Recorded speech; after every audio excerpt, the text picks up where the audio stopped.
And low B, high C. We're gonna keep it right here. If we want to move, we can move it. 21st World Tournament. I could go first on this one. I think this World Tournament is fine. I like the World Tournaments. I think this one, I remember it better than it actually was. You know, this is before Toriyama knew how to really write fire fights for real. Besides, I think the Jackie Chun fight is incredible. And I think the fight Jackie Chun has against Krillin is great. But everything else is kind of like, okay, but entertaining, but okay. I'd watch it over Pilaf though. Everyone in the chat saying A. I would go like low B. I wouldn't go A for this one. Damn, I'm with Chad. I ain't gonna lie. Really? We go B here, but no, I think this arc is really, really good. Just for the fact that you're right about the fights. A lot of fights aren't that amazing. I think this is the one, unless I'm mistaken, where you have Krillin fight the smell guy. Yeah. You have Krillin fight Jackie Chun as well. Yeah. Goku obviously versus Jackie Chun is the main event. Beautiful story there. And it's one other major fight that I cannot remember right now, but I definitely understand your point that in terms of visuals, until you get to Goku versus Chun, that fight's amazing. Yeah, that fight's incredible. Like the over the top peak of peak Dragon Ball stuff, but I think the story and the narrative of what this arc is about really, it just works for me.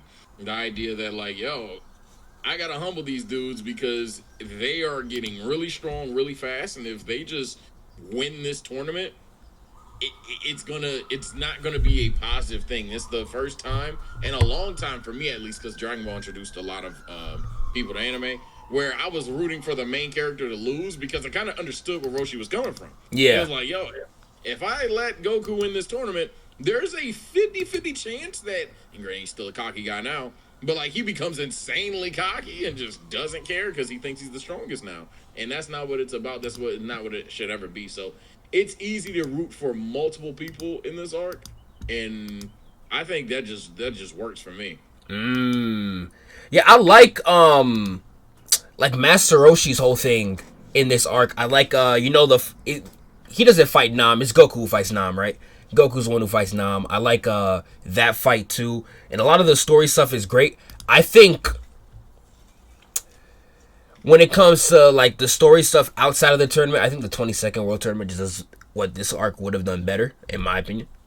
But I think overall it's still a good arc, though. I just don't think the main part of a tournament is the fights. I think aside from like 2, there's not really any like real top tier fights. It might be entertaining, but like not enough for me to put at A personally, in my opinion.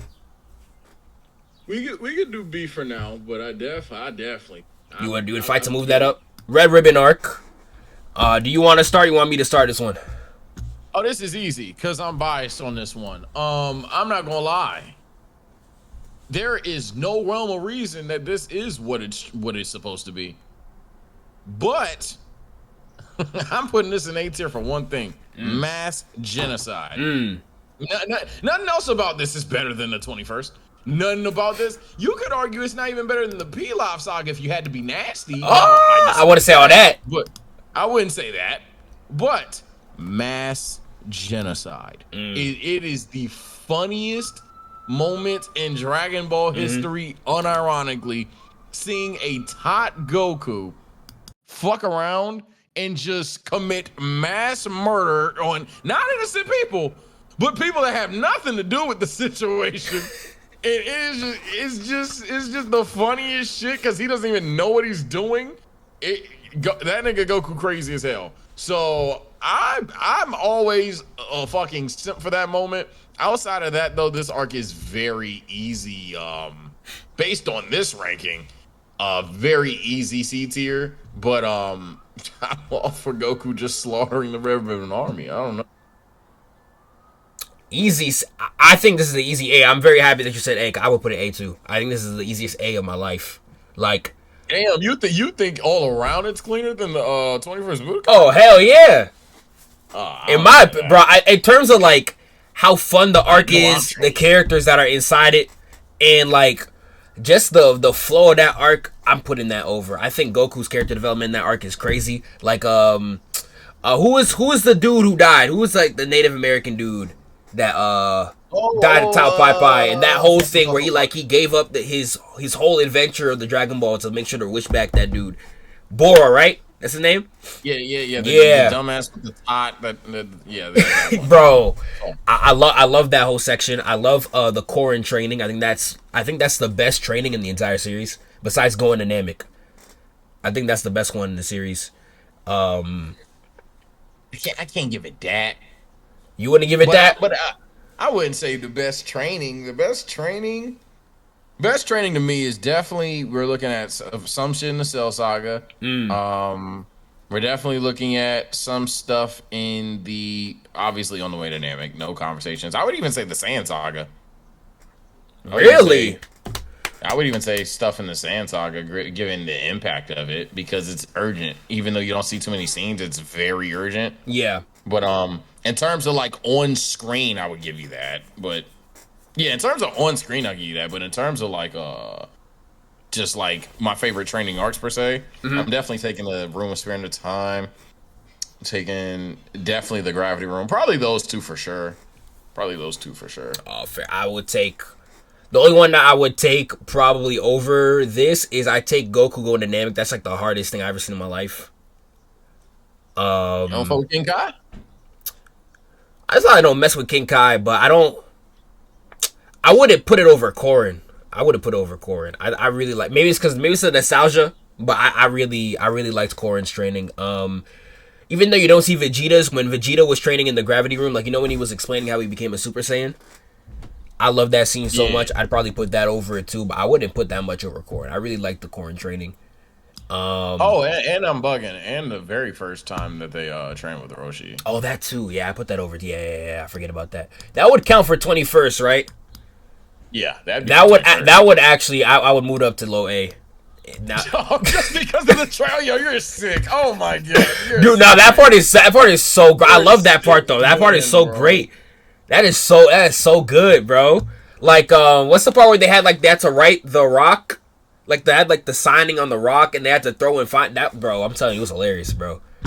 I love the training. I would actually move it up. That would push it up. If it was just a tournament, I'd keep it here. Big man, it's a move it up. But all right, I think yeah, I'm fine. I'm fine with this. I think 21st is a little bit better in Red Ribbon, but it's a dual list, so I'm fine with this. But I would keep I keep Red Ribbon here. I don't know if I'd ever do a video on it, but I think it's a really underrated arc. I love this arc too much. I'll get to the underrated ones when we get there. For sure. Bangers. 22nd, I did a video on. I think it's the most solid arc ever in this. I don't think it does anything wrong. It might not do anything crazy good, but it doesn't do nothing wrong. In my opinion, I would put it same tier as all these, probably above the rest. I think this is a part of Dragon Ball where everything just gets better. So I would put it right here. I think the fights are great. Tien's great. I think it's got one of the best Gokus. Writing wise, I think Master Roshi's great in this arc. I think what else goes on? I don't even know what else, but just a lot of great fights. There's a lot of great fights, great story, great everything. I'd put that right here. People saying high A, low S. First S tier, I wouldn't go that far. People are saying first S. S is insane. I wouldn't put it in first S. I'm definitely not to be the Simon Cowell of the channel. I'm definitely for sure putting this in B tier if it was just separate. Relative to this list, A tier is probably correct, but I definitely think that this arc, you're right, it doesn't do anything wrong. In fact, it has some underrated stuff in it. Everybody remembers the Yamcha pose, but this is the first time Yamcha takes a fat ass L. Yeah, he didn't even do that bad in the fight though. People just see the end result. Yeah, I don't even think he did that bad. I also think that Goku Krillin is disgustingly underrated. Oh, that fight's hell, I think insane. I think Krillin basically doesn't have a bad fight in any of the Budokais. Mild spoiler. He doesn't. I don't think that Goku Tien obviously isn't fucking bad at all.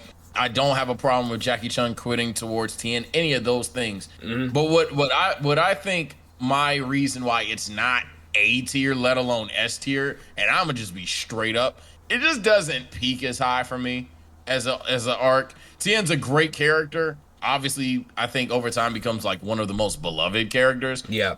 And maybe even in this arc, but the dynamic of like Chiaotzu, the other old fuck in Tien, just isn't enough of a, oh my god, peak, I love it here kind of storyline for me. So where I'm like, okay, I'm motivated by this arc per se. Like honestly, I'm still with I'm still with the like married to the idea that Goku is the guy that I want to win for. I don't really care about, I'm not saying I don't care about Krillin winning, but it's like, I don't want Jackie Chun to win again. I don't want Krillin to win. I know Yamcha, anything like that. I'm really married to Goku getting his W. Yeah. That's like the motivation as the audience. And the only even slight reason I'd consider it A tier is if I were to just go full blown Mickey and be like, it sets up the Demon Piccolo saga really well. But that's in like a matter of 10 seconds. I would honestly, I think that's just kind of a weird way to nerf the Piccolo saga, but then the buff to the end. So yeah.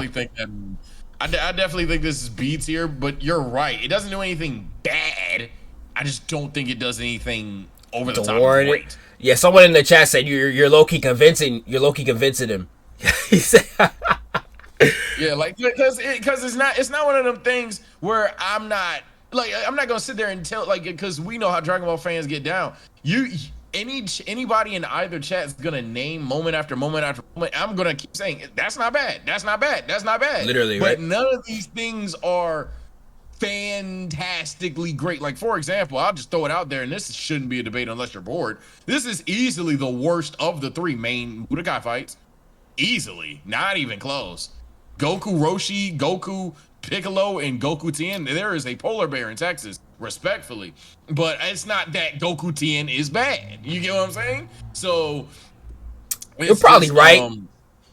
I love the Tien fight, so that kind of doesn't click right in my brain when you said that. I ain't gonna lie. When they click, they said like that didn't click right in my brain when you said that. But you're probably not wrong though. You're probably not wrong though. I ain't gonna lie. That probably is the worst final fight. Probably not wrong. Yeah, it's just one of them things. I also like, again, I would be like, was I rooting? Because Roshi is not really an antagonist. You could argue he's a protagonist and Goku's the antagonist anyway, but I think that's the beauty behind that arc. And then Piccolo, I don't think anybody's gonna fucking kill me for saying he's a better antagonist than fucking Tien Shin. Oh, for sure. So, come on now. And so at that point, again, he's like the third most. He's the third most favored final boss. The final boss. He's also the third most entertaining one there. But again, none of these things I'm saying means he's bad. I think this arc is the textbook B tier of Dragon Ball. What y'all think, bro? You converting a lot of people in the chat. I might have to put him in B just because they're agreeing with you. But I would put this A. I'd put this here in terms of my enjoyment. But like, I think a lot of people are. You actually converted quite a few people. I think a lot of people are agreeing B. Hey man, this is what I do, bro. Again, I troll a lot, but I read this shit. And you really about it, all the time, bro. I'm in the streets. I'm saying, like, for me though, it's like fights like Goku versus Krillin, and like I think Tien versus Yamcha is really underrated. I think what's another great fight? I think Tien versus Jackie Chun is incredible. I think Goku versus Tien, again, it's not anything that pushes the needle. Like, it's like, you're right though. It's like, it's not anything that pushes the needle like crazy, but like there's too much solid in an arc, and it's like, I'm a ruin. Oh, my fault. Go ahead. I was just gonna say, for the arcs that I would probably actually put in B, I think it's better than. Like, I could sit here and ruin the chat support if I just started naming better fights and better moments from other Budokais. Oh, go ahead.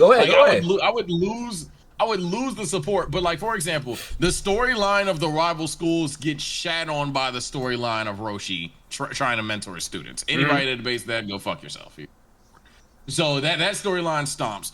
Goku Roshi hilariously stomps. Not even close. Zero debates or whatever. I would say fuck that. Goku Krillin is a great fight. I honestly like the Krillin Piccolo fight more. The Goku Krillin. That's one of the best fights in the series. That's not talked about.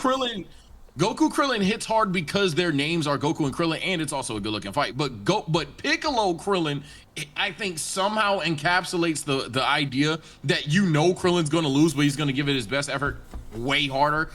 Especially given the fact that it also implies that Piccolo Jr. isn't this complete piece of shit fuck. Literally. And that he actually respects Krillin somewhat at this point in time. Now, obviously, Krillin would go on to lose that respect several times and then get it back. But it's just several moments in both of the Budokais that I could just go to and say they have high-end stuff, let alone are just fleshed out with the regular fluff. Last time saying nothing about the 22nd is bad, but I just don't see how it's A to S unless we're about to sit here and have everybody. That is fair. I'm gonna keep it B for now, cause you fought for your spot real well. I can't lie. I'm fighting for it, man. The best argument, if I had to argue against it, the best argument is that the miscellaneous fights in this arc are just straight up better than the 21st, which is objectively true. Yeah. Yamcha versus Tien is better. Goku versus Krillin is better than what's another side tier? Let me just pull them up. Side note. Yeah, like Goku versus Gira, and he fights that one dragon dude. Goku versus Nam kind of sucks. I think the story of Nam carries the fight more than the actual fight. I think, what else? Jackie Chun versus Krillin I think is great, but I wouldn't put it over Tien versus Jackie Chun. Yeah. 21st has Krillin, Jackie Chun, Yamcha, Jackie Chun, Goku and Nam, Goku, Jackie Chun, Krillin, Bacterian, and Nam and Ranfan. Again, I'm not even gonna sit there and have to Google all of that stuff. I'm saying, right? Right. Now, granted, Jackie Chun versus Man Wolf would be the worst. I don't think Krillin versus Chaozu is the best spectacle either. I don't think, but funny though. Well, hold on now. Actually, 21st kind of. It is funny. Maybe I was gassing 22nd a little bit because I'm not a fan. I'm not a fan of Goku versus Pampu so much so to where I'm like it stomps either. Is that the one where he one shots? Is that like the black dude he one shots? Yeah, the guy with the tape on the wrist. Oh yeah. Okay. Yeah. What else? What other fight is first round? I don't remember. There's Tien and Jackie Chun. There's Goku Krillin, and there's Yamcha Tien. Okay. I like those three fights a lot more than per se a Krillin Bacterian, Nam Ranfan, Goku Nam, even, to be honest. Even though Goku Nam isn't that bad. But they're actually more relative than I thought. Yeah, I'm taking 21st definitely now looking at this. Oh, okay. I'm keeping it B. I'm gonna keep it B. Everyone's agreeing with you, so I'm keeping it at B. I'll keep it at B. King Piccolo, I don't want to overstuff S. I would put it easy S, but in case S gets overstuffed, I'm down to move it down to low A. But this is my favorite arc for a long time. God, I'm not gonna lie. When I used to read Dragon Ball in my library, this was the main arc that was always there. Like the volumes of this arc was like damn near always available, bro. Like, I think how it starts is fire. I think the final fight is one of the best final fights in the series. It doesn't get talked about that much. I think the fact that the amount of people that die too makes it seem so crazy. You know what I'm saying? But I think the only thing that holds this back is I think Goku wins against Tambourine too easily. And okay, I can see that. The water thing is kind of lame. Yeah, so for me, I'm with you on your slight hater side. I'm not gonna say it's B tier. I'll go A tier for the sake of not triggering chat and things like that. I don't see S because I hold S tier to high regards. In this arc, granted, well, shit, there's one arc in here that I do think is flawless, but no arc is like 1,000,000% perfect, except for that one arc. We'll get to it, but I'm not gonna lie. there's just too much mind-numbing shit for me to ignore in this arc, and I'm sorry I can't do it. One, King Piccolo is kind of stupid. He's just painfully dumb. Like, imagine, chat, if you, like, granted, you could pull this with a lot of antagonists, especially given the powers of hindsight. But I'm saying remove the power of hindsight even, and there's just certain shit King Piccolo does that you would just never fuck around and do. Like, what does he do? So, like, he fucking has the chance to just obliterate Goku, and he leaves him, quote, for dead, but didn't even come for his kill. I think that he wished for himself to get younger, but then then destroys the dragon, which I guess, but wouldn't you also just in a way rule the world, considering you can spawn people stronger than anybody else on the fucking planet anyway? Why would you get rid of the dragon in that regard? I just think between incompetent fucking soldiers, between himself just not being the smartest of antagonists, and honestly, personality and dialogue wise, he cool.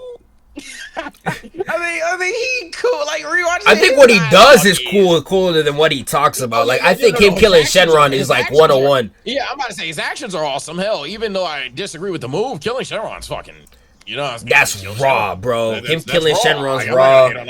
But I think, yeah. I think also, I mean, just to give you the layup criticism of the arc, just to say the agreeable shit. The Goku's my glorious king, but drinking some water was kind of crazy. Goku should have died several times in this arc. Realistically, people just leave him alive just because Zybes, but then, and also some of the deaths. You mentioned everybody dying, but some of the deaths just feel like afterthoughts in this arc, to be honest. What you think?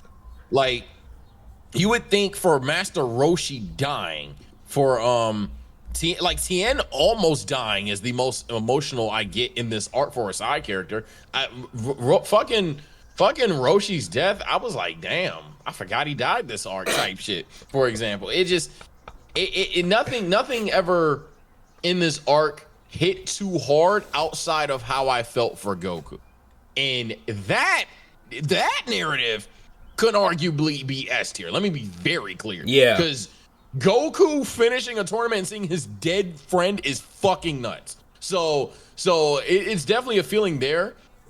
I definitely like, this is my favorite Goku rage moment for a long time, when he proceeds to like beat the everlasting piss out of Tambourine.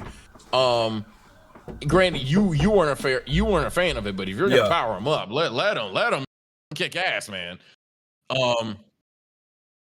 So I think this has a conversation to be S tier. I just think, and I also, mild spoilers, I hate doing stuff like this, but I have to do it. I think there's going to be a crazy gap in S tiers if this is an S tier. I will just sit there plainly, and I don't even think a lot of chat niggas, I seen some YouTubers in there, shout out the other creators, I don't even think a soul in chat wants to disagree with that. Niggas just want to, I see my boy, shout out my boy Justin's Den, my boy Bucket in there. I think, without naming the arcs, I think there is insane peaks in Dragon Ball remaining on the list that kind of dwarf the idea that this would be an S tier. That is fair. What are we gonna do? Add double S tier? If we're gonna do that, then fine. But there is going to be some arcs here that are way better than this one. No conversation. That is fair. I think like this is the first Z style arc, and I think for that respect I'd put it high A. I think it's still very enjoyable. I don't think a lot of this stuff is as stupid as you would think, or like as like unmeaningful. Like I think Master Roshi's death could have been more meaningful, but I like the Goku storyline. I think is like damn near S. Like how he one of my favorite panels is when he kills King Piccolo and then he starts crying like right after because he got revenge for Krillin and Master Roshi. I think that is fire. That was hard. That was hard. But like that for example is why it's A tier. That I forgot about that. That was stupid too. Like on Piccolo's end, not the moment. The moment's fucking fire. What the hell? But Piccolo's stupid there. So you literally break 3 of 4 limbs. Fuck it. Why ain't you aim for the head? He can't move. That is fair. See, now I'm a hater for that though. So I'm a hater for that though. Like, but chat, he broke 3 out of 4 limbs in his Bro, body. that scene is, I'm not gonna lie, I love that scene though. I loved, if I could bring up the, actually, if I could bring up the Viz manga right now, I have it in my pin, bro. If I could bring up, dude, I love that scene. So it's so hard though, bro. It's awesome. Because Goku's like, I'm sorry, Tien, I'm gonna kill this nigga anyway. He's like, I'm gonna kill him anyway. I don't care if if you're holding him. Nobody will debate that. Where is it? I clicked the wrong arc. Hold on. You know what's crazy? What's up? I'm lurking in the chats now. I just pulled them both up. Someone said I'm disrespecting King Piccolo arc, putting it in A tier. Yo, like, come on. It's disrespect or put it at the highest tier possible. That really? I'm saying, right? Well, what chapter would this be? The highest tier possible. That's like, yo, you disrespect Steph Curry for not saying he's the GOAT. What? Huh? Literally, right? Literally, right? I even think he's damn near top 10. I think he might be top 10. Curry is top 10. Curry is top 10. Curry is top 10. He might be top 10, and we just have a hard time dealing with it. But the idea that you don't have him better than fucking Jordan, like, come on, crazy, man, bro. It's no disrespect. Yeah, where is it? It's this part. I love this page right here. Yes. This page right here. This is awesome. Again, so tough, See, bro. Now I'm turning it up. Now I'm about to turn up. You see all this shit, chat? Zeef, this shit is awesome. So Until tough. you get to the part where he's just like, I won. Yeah, right here, right? Where he flies up for no reason. Why? Why? You literally had the fight one. You had the fight one. You dropped the leverage of why you had the fight one. Then you just fuck off, declare victory for no reason. For zero reason. Bro. Stupid. Is he bro. not stupid? No, you tell me this is not crazy, stupid. Bro. Okay, then. Is he not? Put an example. Would Frieza ever do that? Frieza would. Come on. Frieza would. No. Frieza would. Frieza would, my nigga. Just let a monkey live. Frieza would never just let him live. Frieza wouldn't let him. Frieza would torture him though, bro. You know how easily Frieza could have killed everybody on Namek? Frieza would do that. Come on, bro. Frieza come on, Vegeta bro. By the neck and punched his kidney. Wait, he who? Frieza took Vegeta by the neck and punched his kidney several times till he spat up blood, then left him on the ground paralyzed. Completely paralyzed. But was he dead? But was he dead? He wasn't dead till he spoke about the Super Saiyan though. He wasn't dead. But you see how Vegeta didn't have the stamina to get up and dodge it? This nigga King Piccolo left him with an arm. That is fair, but I don't. Frieza would. I think Frieza would do the same thing. I wouldn't go that far. You could say that for like, who's a villain that wouldn't? I think every villain besides like Buu. Buu's the only one who would kill with no remorse, bro. I'm not saying okay. Yeah, I see what's going on here. I'm not saying every Dragon Ball antagonist blindly plugs a controller up their ass, kills on first commands, asks questions later, except Kid Buu. Oh no! Like I'm not saying like that, but like I think like in a situation like this. I'm saying in this situation, there is no Goku has an extra arm to get up. Frieza would literally be like, oh, this silly monkey has no arms or no legs. He's done that. Fuck that. He did that to Gohan. He literally does that to Gohan. He beats the everlasting shit out of you, makes sure you can't fight back, and then he'll talk shit off. And he also doesn't fuck off. Even when he's doing that, Frieza's looking dead at you. Frieza doesn't fly away. Oh, I won. No, he stares at you, pointing your last death beam at you, and it takes someone else kicking him in the fucking face. Hell, he does that to Goku. Did y'all forget about the scene where Goku's in the fucking water trying to spirit bomb and Frieza has him at fucking gunpoint, and he's like, oh, yeah, I have no idea what that is. You're gonna die now. And it took fucking Piccolo to stop him? Literally, bro. That is fair. That is fair. These antagonists, they're stupid for reasons. Every antagonist needs, you know what I'm saying, right? But this was mind-numbingly done, especially given the fact that fucking Piccolo did this twice. He did this twice? Debatably 3 times. Yes, he did. Yeah, why do you think Goku's even alive? He could have killed Piccolo, but he could have killed Goku, but he shot the Dragon Ball. That is fair. Which also, side note, and Big Tor, you know I fuck with you. The idea that Piccolo's laser can destroy Shenron, but not a fucking 4-star is kind of crazy. Got it. True that. True that. True that. Man. True that. That's kind of insane. True That's that. insane. Piccolo, he can just obliterate Shenron, but that 4-star Dragon Ball. I don't know that. You call him that plot armor? You call him that plot armor? I don't want to say plot armor. That's a trigger word out in the Dragon Ball sheets, but I definitely think it's what the TSO community would call a little mick. Just a bit. Just slight mick. A little bit. A little bit. Mickey Mouse. I don't know. I still love this arc though. Like, if it was my personal list, I'd stuff it S. Critical, but yeah, I'm being critical because I don't think it's S. I do think it's definitely A. I just think, again, my final viewpoints. 1, King Piccolo's a fucking idiot. 2, if you think he's smart and just underestimating Goku several times, I think that in itself makes him stupid. Yep. 3, and most importantly, genuinely, I think my best argument is there's remaining arcs that are just that much better to the point where unless you're gonna add a double S tier, this is not gonna be S tier. Okay, do you think 23rd is S? Yeah. Okay, we agree on that. Yeah, you see, like, yeah, for sure. For example, this arc way better. No conversation needed. For sure. You give us the 21st and 22nd Budokais with almost 0 boring side fights. You give us honestly, easily.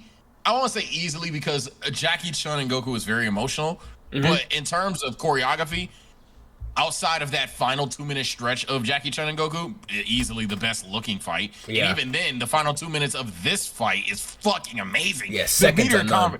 The meteor combination is without a doubt one of the rawest moves Goku ever does. Literally, bro. But then, like, again, what I really harp on the 23rd and why I think it's easily the best one, why this is my no-brainer S, is when you look at the fights in it.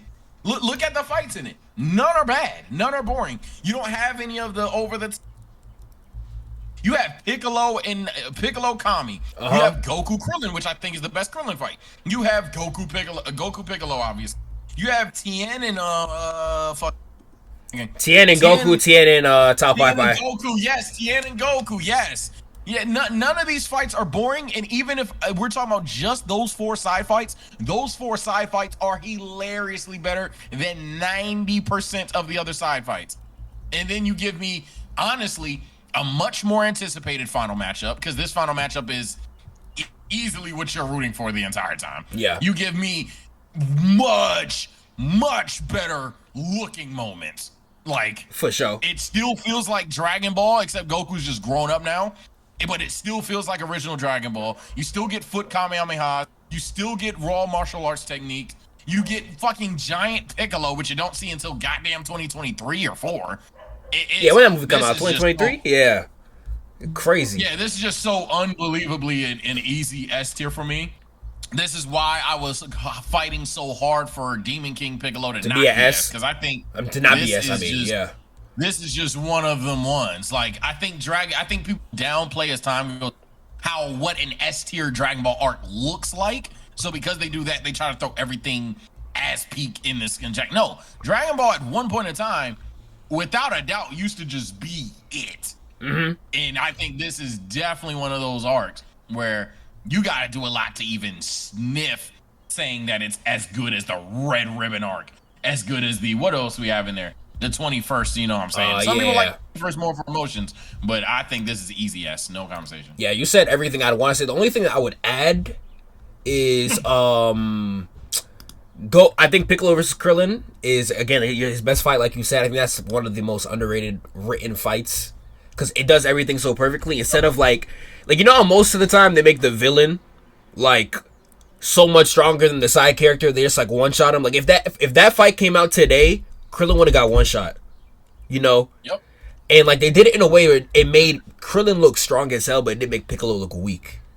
That was like, I think that's the best. That's Krillin's best fight. I think Goku versus Tien second round is one of the most underrated fights too. I think that the choreography, if I can find that fight, easily, When So good, bro. It's a feel good. It's a payoff fight. And I forgot about Goku versus Chi-Chi. Hell, even Great fight too. Payoff with Tien versus Tao. Tien versus Tao was incredible as well. Yeah, so that's the floor. You see what I'm saying? Tien versus Tao is probably the polar bear that we.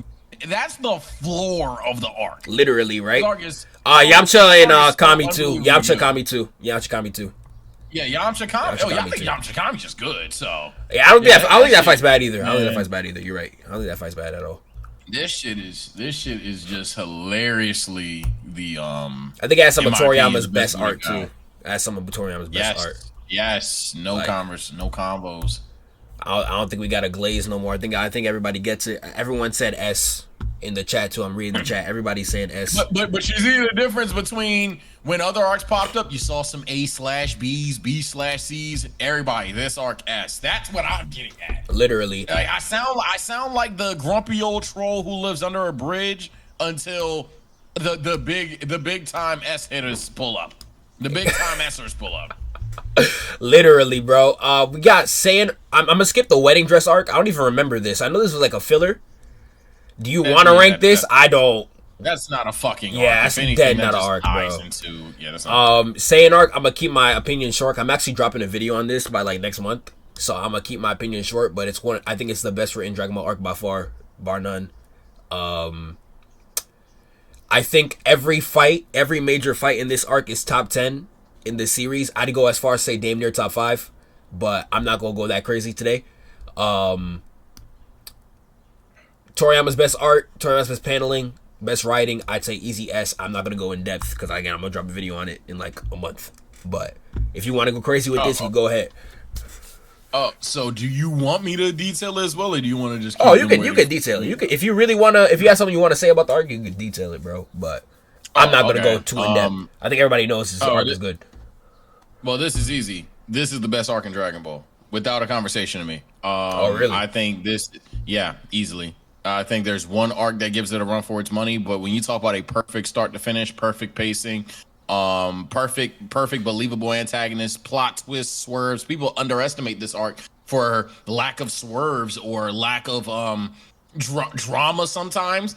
Because they're used to it. But Raditz is fucking insane to the series. Raditz is arguably the biggest plot twist in Dragon Ball history. And then you get another one later on that sure qualifies for a different arc, but is very, very, very much sneakily implied into this own arc. Yeah. Now on top of that, we talk about side fights. I know that's been like a scaling thing, but that's because we were talking about tournament. But even if that had to be persistent throughout this entire list, Nappa is easily the best, like, not final boss to me. Like, ever. It's not even close. Not even close. Nappa is easily the best lackey in Dragon Ball. He just the shit that he does relative to the power that they currently have, because I know it's gonna bring up, like, I don't know, Zamasu way stronger or some shit, right? Yeah. But relative to what powers currently are available in the arc, Nappa just does some of the craziest shit. Tanks his self-destruction, punch Tien's fucking hand off, torments the fuck out of Krillin and Gohan, kills Piccolo. Mind you, all of this while emotions are actually high. It's not one of them things where an evil character is just evil and stronger than people. No, it's one of them things where, one, you feel deflated because this is the second guy. Literally, bro. The silver medal guy is about to kill every being not named Goku that even could fathom. And so that's the second guy. Then you got this fucking troll with his arms folded, sitting over here talking about he's stronger. And even before he flagrantly says that, again, the hidden context of this arc is fucking beautiful. Vegeta doesn't even need to say it. You can just tell he's stronger because Nappa listens to him like that. No matter what the fuck happens, Nappa will be flying full speed towards Piccolo. Vegeta will say Nappa's name. That nigga's hard pivots, hard stops. Hard stop, bro. Then don't get me started with Goku and Vegeta. I could sit there and talk to you about the fight all day, but the themes of the fight, again, I think this is easily the best dynamic in Dragon Ball. I also think that this is the best lessons. You can argue Goku dealing with nature versus. You could argue racial in this arc.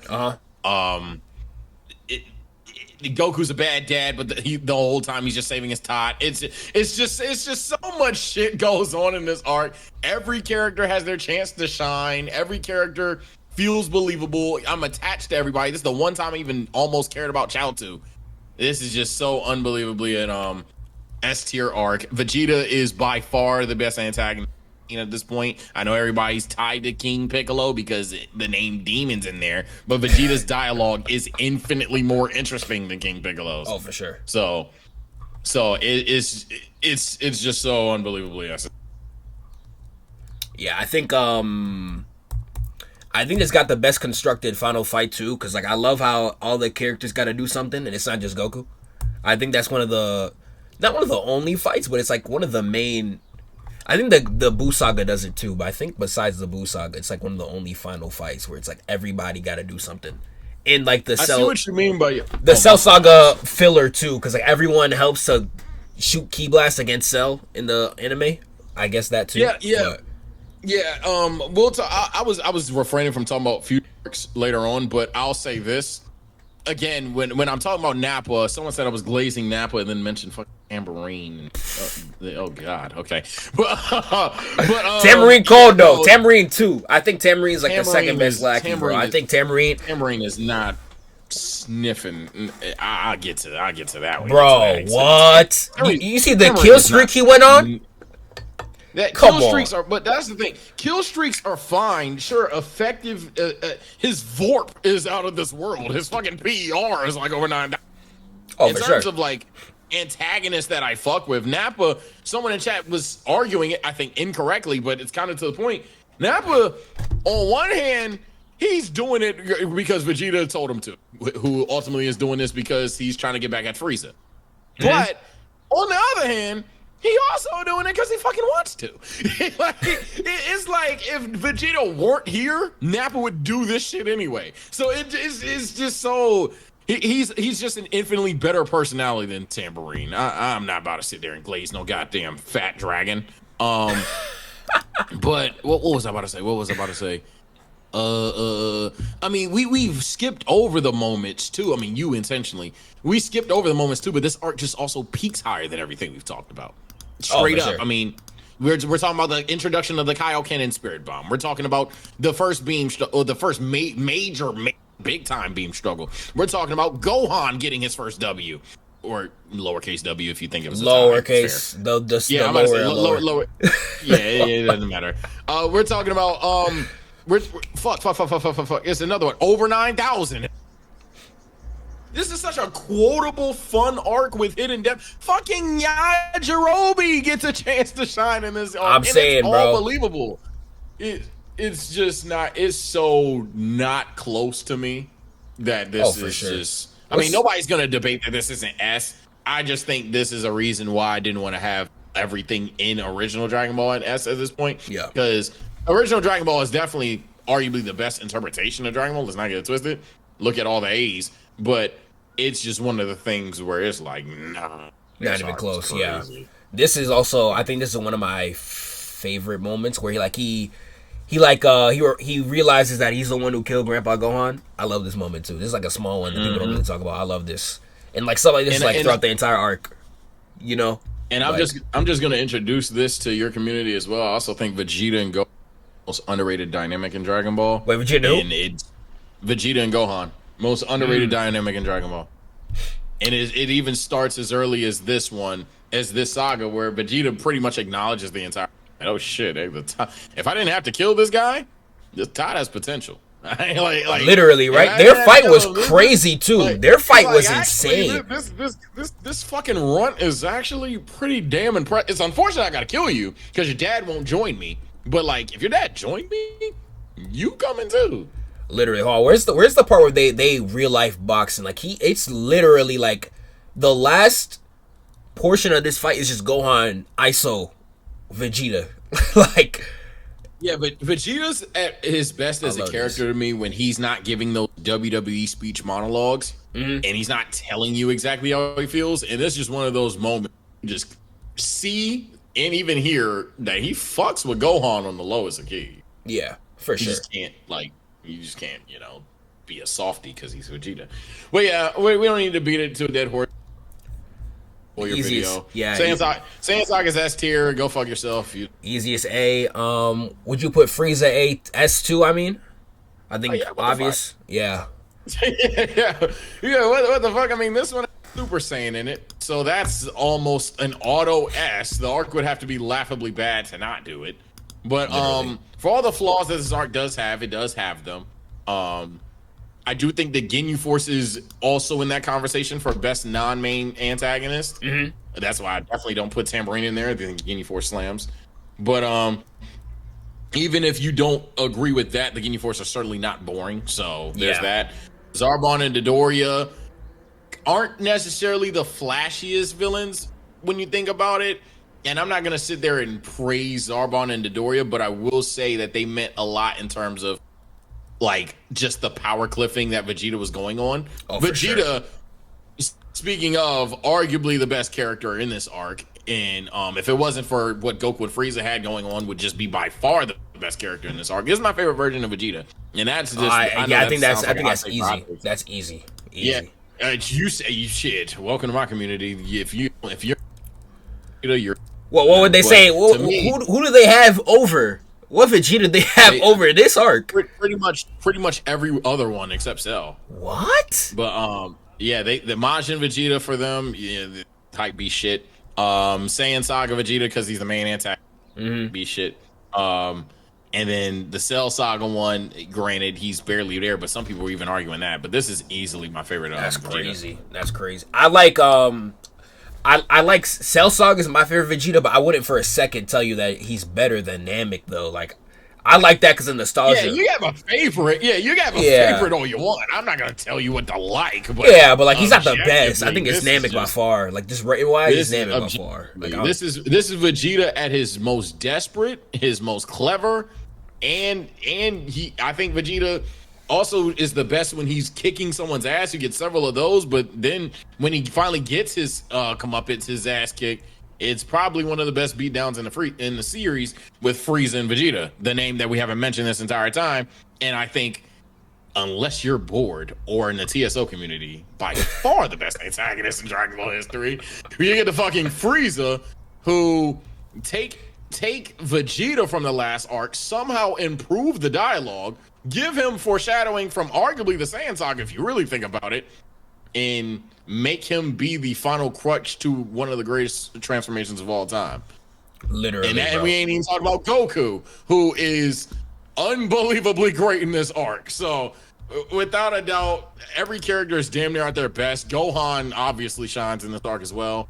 If there's any criticisms of it, Krillin kind of takes a backseat here. Piccolo is kind of very unbelievable. I'd actually say Krillin is front runner for the first half. It's when the Frieza fight shows up, he kind of takes the back. But yeah. This is the first time where an Earthling feels like a helpless Earthling. Like, yes, on Nappa they were pretty fucked up. Yeah, but at least they were able to box, relatively air quotes, put up a fight. But on Namek, they couldn't. It's just like, why would Krillin even raise his hand? It's like, Krillin, you're just gonna sit there and die. Yeah. So it's a different vibe unless you're being obtuse. I think everybody understands what I'm saying there. It's just one of them things where when you get to like a Goku and a Piccolo and all, I mean, when you get to like a Goku, a Vegeta, other stuff, that's when you get to like, okay, they might not be stronger than Frieza, but they can do this, and that. Piccolo, that's another criticism of this arc. I think Frieza low key. Everyone mentions power levels. I think Frieza the reason this shit got out of hand. For sure, it's obviously him, bro. He was saying numbers that made no sense at a certain point. It was like, why? Like, I do this all the time because I'm a Dragon Ball fan that's watching One Piece right now.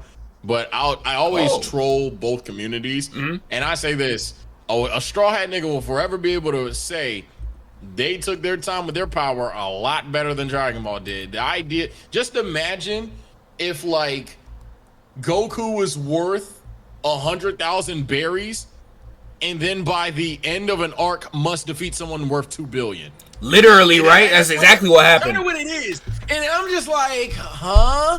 And then what makes it worse is like Piccolo, literally ranked at like 50,000 berries, just somehow is able to take on a 1 billion berry opponent. How? Crazy. He just sat on his ass for Crazy, bro.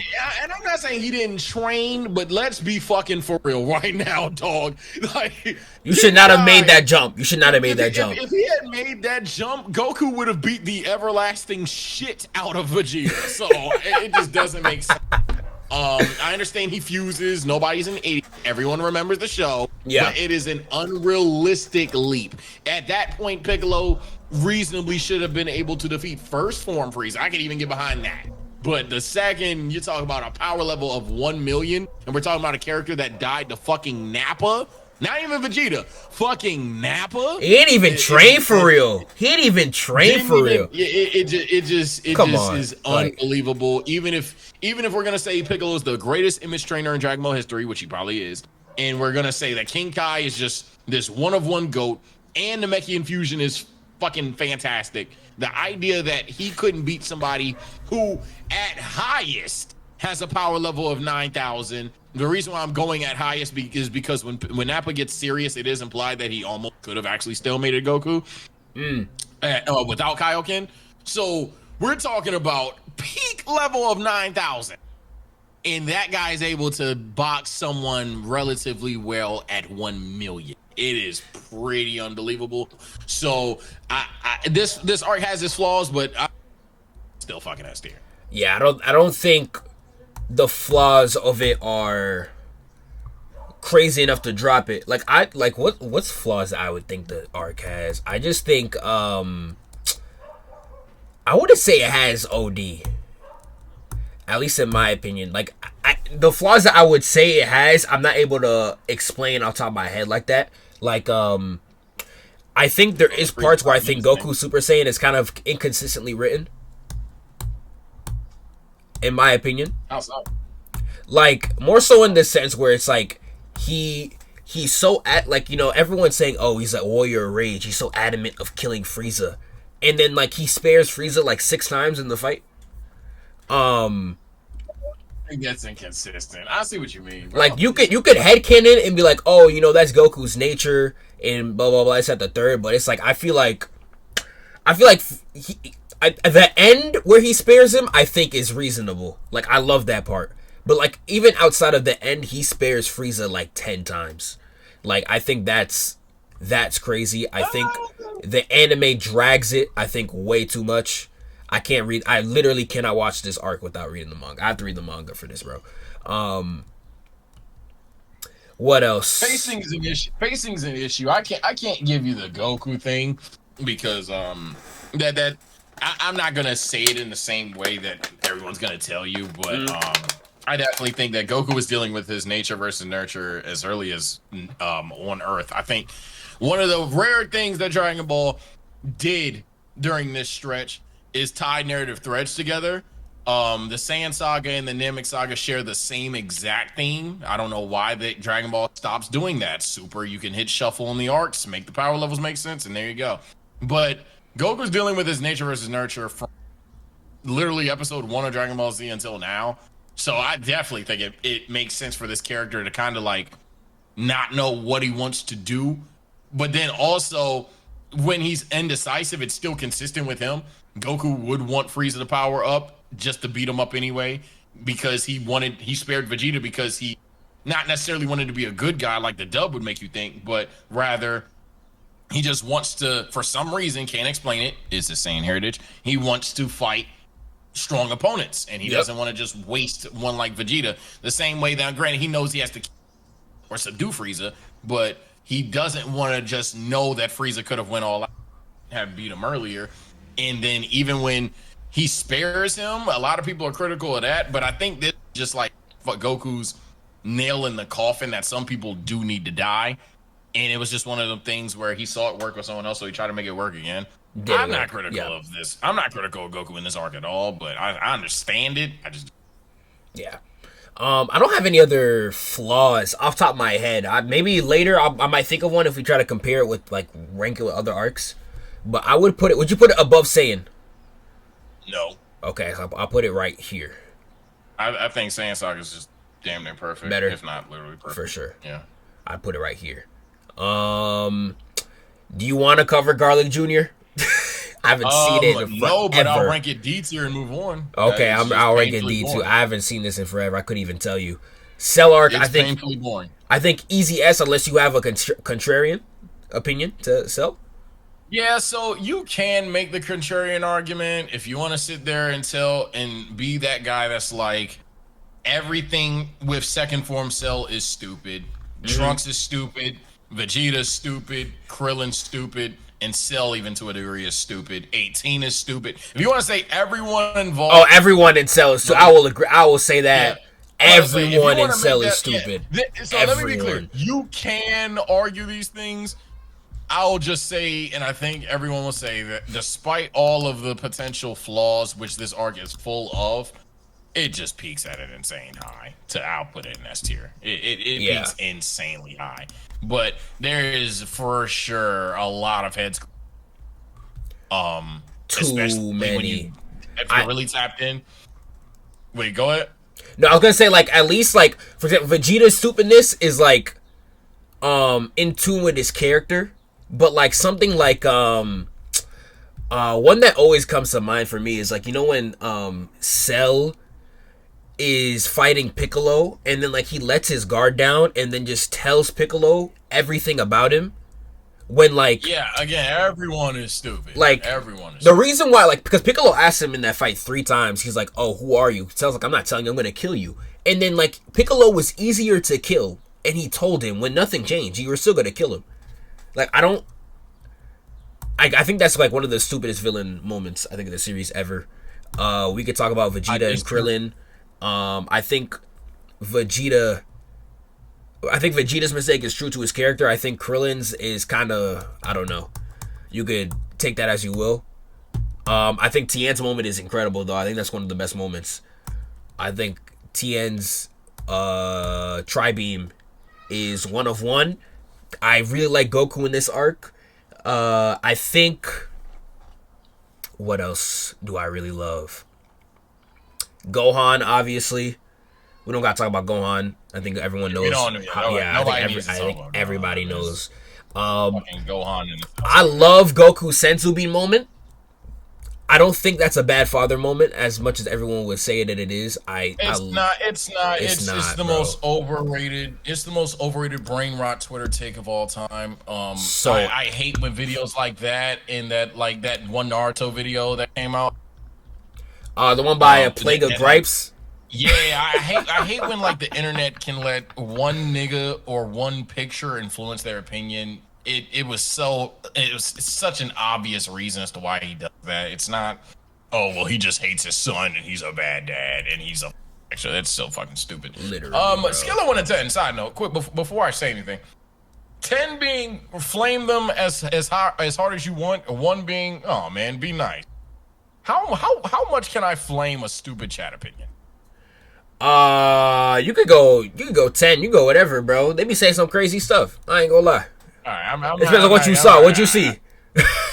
But I'm gonna chill a little bit. But I saw someone say that I disagree on the argument that everyone was selling for Cell. They all just wanted smoke that was consistent with the character. Vegeta, sure, I guess. Trunks had the power to and did want to kill him immediately. Trunks didn't want smoke with Cell. He wanted to instantly one-shot Cell, but Vegeta was there. He literally was being stupid on purpose. It's like the most one-to-one shit. He waited for Vegeta to fucking become and Cell to be perfect to say, okay, bet, now I can go all out now. And then the worst part is he still thought for some reason he could actually take on perfect Cell. I don't even know how he thought that, but he thought that. So Trunks is, again, stupid. Krillin does not want smoke with Cell. That is just straight up incorrect. Yep. That's stupid. 18 does not want smoke with second form Cell. She's running from him. That, again, is just incorrect and stupid. 16 does not want smoke with perfect Cell, let alone second form Cell, but he's still there. Again, That's stupid. Everyone on that island in the moment of time, not saying it's against the plot of the story, not saying it hurts the arc, but it can be frustrating as a viewer if it does frustrate you. But they're all stupid. This is not everyone wants to fight Cell Day. No, the only person that wanted to genuinely toy with and beat the fuck out of Cell was Vegeta. That's the only one. And that's not even counting like the beginning of the arc where Trunks gave them the warning and they still did nothing. Yeah. Not counting that either. Yeah, no. Everyone on that island's fucking troll. Yeah, everyone, bro. Crazy. I think the beginning of the arc is underrated though. Like I really like the Android 19 versus Goku fight. The mystery is awesome. I mean, hell, the introduction to Trunks. For sure. The introduction of Trunks, the implication that Goku is somehow like just way stronger than he just was. Goku has instant transmission now. Side note, W drip. Vegeta versus 19, one of the best Vegeta moments of all. Yeah, again, this arc just peaks too high. We're talking about all the mistakes for a reason, Shadowtrons, because the arc peaks so high that I see some people had said A, but come on. It's definitely not A. It's just definitely not A. Too many moments for me to sit there and be like, but it's still only A tier. Like, relative to the list, there is no conversation that this is better than the fucking Red Ribbon arc. So it's literally just it's S tier, bro. It's S tier. Insane S tier, bro. And then I think the fights. No, the stories is awesome. And see, that's what we're not gonna do. We're not gonna sit there and say that carried by the fights when we named everything but fights. Yeah, what? We didn't even talk about fights yet. We didn't talk about fights.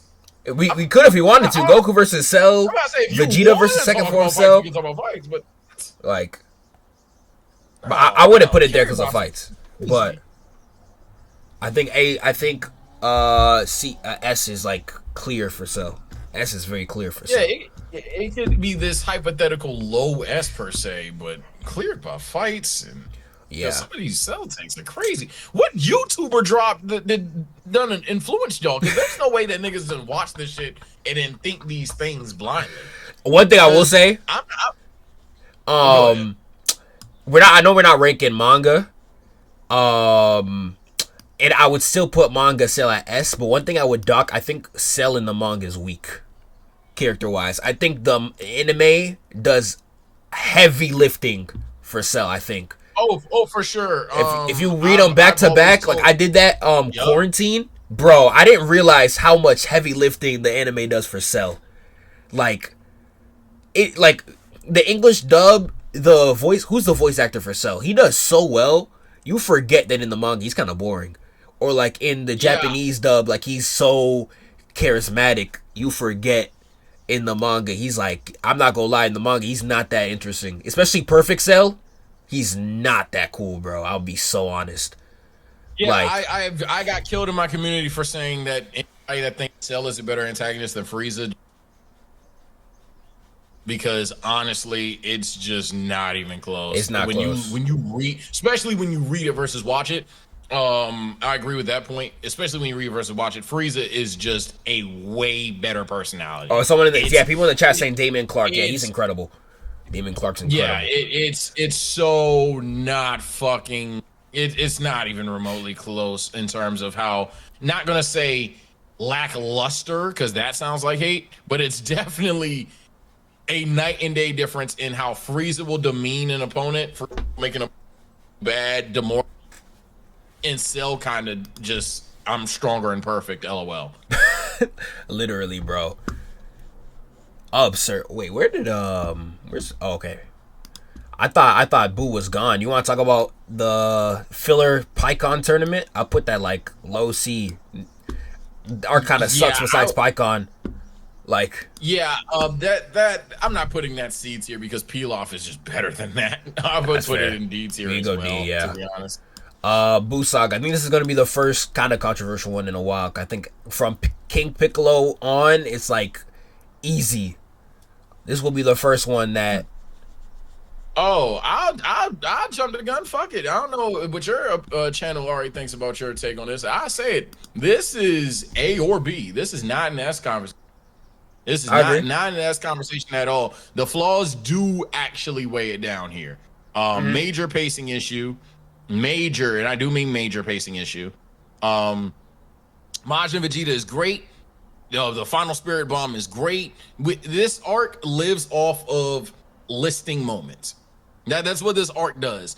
If you would sit here and name the 10 best Buu Saga moments, you'll sit there and convince yourself it's the best arc in Dragon Ball. Literally, right? That's exactly what I said in my video. You will convince yourself it's one of the best moments. It's one of the best arcs ever. You can easily manipulate yourself into thinking. Sit there and say Vegito happens, Majin Vegeta happens, the fucking Majin Vegeta's death happens. Hercule is fucking fantastic in this arc. If you sit there and just like name every peak moment that happens in the Buu Saga, you convince yourself that this is like the greatest arc in anime or the greatest arc in Dragon Ball history. But when you break down everything that happens into it, when you especially watch it week to week and showing that I'm not a fucking tot here, no. Yeah. I don't know how to describe it. I know niggas will need an explanation, so I'll try my best, but it's just laughably not in the. Again, I already talked about the pacing. Gohan is almost a frustrating character in this arc. I understand at some point he becomes arguably the strongest in it chat, but Gohan is kind of like believable that he would go to school. That's fine. I actually adore the first half, the peaceful part of the arc, a lot more than most people do. Yeah. But it quickly turns into like, is Gohan stupid? kind of thing. Like it's like so like one, he's ass. I think everybody talks about it. So he can't just one tap Deborah. Awesome sauce. Fine, whatever. Yep. That can help or harm the character. But then he comes back, is able to put down Buu, knows everything Boo's been doing this entire. The nigga stepped on your mom as an egg, and you're toying with Super like, Buu. Come on, or man. farming. Yeah, you're like trolling the guy.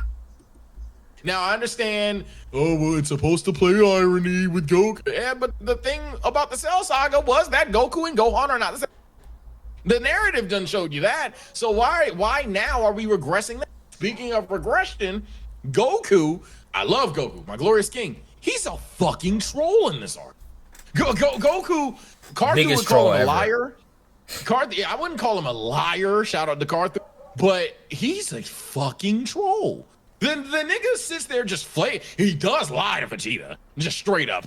Deception can be perceived as lying, and that's exactly what he did with Vegeta. He also, because he's looking for a successor, so they finally like are dead with the nature versus nurture thing with Goku now, really since Cell Saga. And he's now looking for the next Goku-like type shit. And he just sits here, sees Gohan, he's like, I mean, I know last arc kind of proved that he doesn't really want to be that, but like, you got this, man. I'm gonna put you in the role anyway. Fails. Prior to that, okay, these two tots, they turn Super Saiyan early as shit. Maybe if they fuse, they can be the strongest. Realizes they're way too immature, doesn't care, tries to throw him in there again, fails. Okay, maybe it's Vegeta, he's just not strong enough. Fails. Takes the mantle back. Takes the mantle back. Whole time, he could have gotten this shit done a long time. Doesn't do it, then literally can't do it until he gets lucky that the Elder Kai could bring him back. He gets bailed out by that. Literally. Goku is a massive troll in this arc. Now, if we get to all the characters we haven't mentioned, and this is why I really think it's not S tier. If your hair doesn't turn blonde or you're not a pink slob, you kind of don't matter. This is the only arc I'd say that exists, though. Other people say that for Dragon Ball as a whole. This is the only arc I think. Yeah. If you're a Saiyan, you don't matter. This is the only arc I think that applies to. If you're not, my bad, I'm wrong. If you're not Hercule, a Saiyan or a Buu, you do not matter, and it's so deflating because it's the first arc that it feels that way. Especially if we're not going with the powers of hindsight and moving on forward, but just look at Buu Saga in past in chronological order. It is, oh my god, apparent that you just if you're not a Saiyan, you just don't fucking matter while you're there. You can go fuck off or something. You might as well just be like the dog president, damn near.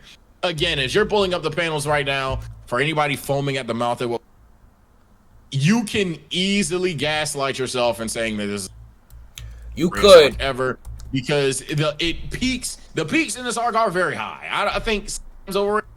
I don't want to seem like a hater, but they are insanely high. You know, Vegito is Vegeta. Yeah. The final Spirit Bomb is the final Spirit Bomb. Majin Vegeta is Majin Vegeta. But Kid Buu is Kid Buu. But I don't see it at all in terms of being S tier. I'd even argue B tier, but given what we have in A tier, I'll go ahead and say A tier. Well, I would be right. Could even see B tier. I would say this is the only manga anime split that I would do. I know you said it doesn't matter. This is the only anime manga split I would do. Yes, I know what you're gonna do. You're gonna talk about like how Buu is handled, because in one Buu's strength is kind of like ambiguous. Because like I don't really care about that. I know everyone like you're talking about like the Kid Buu Wuhan thing. Like I do not. I'm telling you, I could care less. Oh, you're talking about pacing then? You gotta be talking about pacing then. No, I'm actually talking about like pacing and the arc itself. I think the anime adds more to beef this arc to put it in A. Like oh, for sure. I talk about it in my video. I'm gonna see if I can try to remember stuff on top of my head. Like there's a lot of like for example when Krillin, this is the one that came out of my head. Like you know when Krillin charges at Super Buu and then dies. You remember that? Say it again. I was reading something. It was when Krillin charges at Super Buu on the lookout and then passes away, like he dies. Like Super Buu kills him. Is way longer in the anime. And then Super Buu kills everybody else. Like I feel like Super Buu killing the entire main cast, that's like incredible. In the anime, that's incredible. In the manga, you don't even see that. That's off screen. Yeah. Like the entire cast die. Like the entire cast die. You don't even see this, bro. Like this, might as well off die. Screen. Like they might as well fucking die. I'm saying, like, man. Shit. Like I think Toriyama's. This is the worst Toriyama's, especially like from I don't know from what point forward. I think from Majin Vegeta forward, it's like Toriyama's worst art. His worst paneling. You could tell he wanted to get this done. Like you could tell he was over. He was so sick of Dragon Ball at that point. And someone in chat said it. I'm glad one person in chat at least agrees with the sentiment. I didn't even said it yet, but I mentioned like how this arc you could gaslight yourself to being the peak of peaks. I'm not even saying that I think that this arc has the best peaks in Dragon Ball, because I don't. I don't think that as great as the final, the best Dragon Ball moment. I don't think as great as fucking the human extinction attack is. That is the best. Super Saiyan 3 is the best. I don't even think that's the best antagonistic feat. Yeah, I don't think Super Saiyan 3 is the best transformation. So even when we're talking about all this stuff, you gotta be the biggest fusion fanboy of your life to sit there and just be. You got someone got to really love Gotenks. Someone got to really love Gotenks, man. To convince me that this is S tier, you gotta really love Gotenks, be Team Vegito, convince me that Buu is just like in the same class as a Frieza and Vegeta. Then you do all of that. You also gotta convince me that Gohan is not stupid in any way, shape, or form, and convince me that Vegeta is just single-handedly the greatest character in fiction. I think Buu's better than Cell. I'll give you that. I don't think that. Really? Really? I'm taking Fat Buu. I'm taking Super Buu. Like, you put all of them into one. If you separate them, then probably not. But if I'm taking, like, Fat Buu, Super Buu, and Kid Buu Collective, I would take that over. I think the only one that's worse is Buuhan and Buu Tanks. Because they're just like Cell. They're like a Cell copy. But I think the rest of them are more entertaining. Like, Fat Buu is hilarious. And he's threatening at the same time. If you're talking about just who's like raw entertainment, I could see that. No, just as a villain. Just as a villain. Like I think as for a the villain, arc, yeah, nah, I can't see that. You can't see that? I think Cell's a way better foil to Gohan than fucking Buu is to anybody. Buu's just kind of like the embodiment of being a fat troll, fake demon, and then a real demon. I think Kid Buu might be doing the heavy lift, especially at the end. Like, I think Kid Buu is disgusting. I think, bro, Kid Buu is incredible. I love the final fight, though. I think the final fight is one of the best in the series. I put that in my top 10 favorite fights. Hold on. See, this is why I said earlier, because now I really got it. Someone said it's not S tier, but definitely has the highest peaks in Dragon Ball. You think that the Buu Saga has a better moment than fucking Super Saiyan? Are you okay? Are you fucking high? The father-son Kamehameha? Are you insane? Are you insane? I mean, in terms of hype though, he's not wrong though. Like, bro, dude, were you watching TV when Goku was going Super Saiyan 3? Were you Vegeta saying, Goku, you are number one? What else? In his best speech. Majin Vegeta's explosion. That's not even his best speech. I'm not even gonna let you skip over that. Not his best speech. It's not his best peak? What? Which one? Nope. Which one did I say for you to say that? Which one did I say?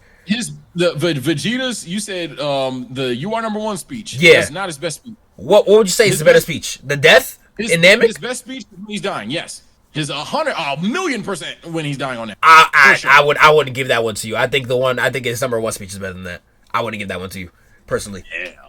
Someone NOK, I don't even know what currency that is. He said, I like the arc gave Mr. Satan a purpose in the story instead of being comedic relief. He was a goat and saved Vegeta. Oh, now that was awesome. Oh, that was fire. Yeah. He's MVP. Hercule's MVP. I give that Hercule for sure. 6th man of the year. The Saiyan Saga, again, if you're this hype beast guy, Final Atonement for you, fine. I personally, without a shadow of a doubt, I'm Beam Clash. So it doesn't even have.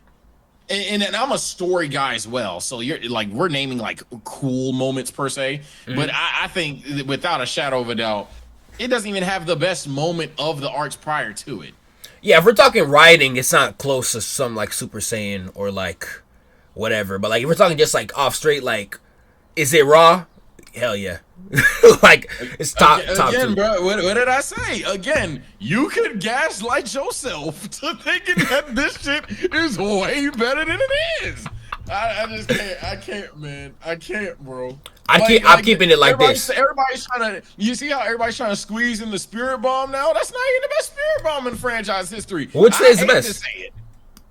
What's better than that? The truth, you want me to lie to you? Wait, you said what? You want the truth, or you want me to lie to you? Tell me the truth. What's the better Spirit Bomb than that? The best Spirit Bomb in Dragon Ball franchise history? Yeah. I hate to admit it, it's Dragon Ball GT.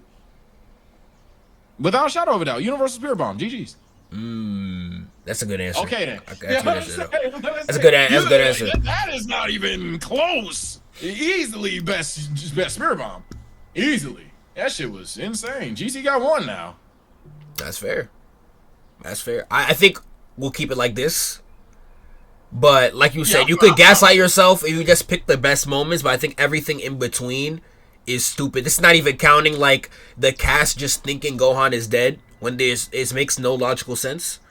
What else do they do there's so much stuff in between the big fights that are so stupid. I can't think of them on top of my head, but I have a whole video on it. I have literally an entire video on it if you guys really wanted my thoughts, but yeah.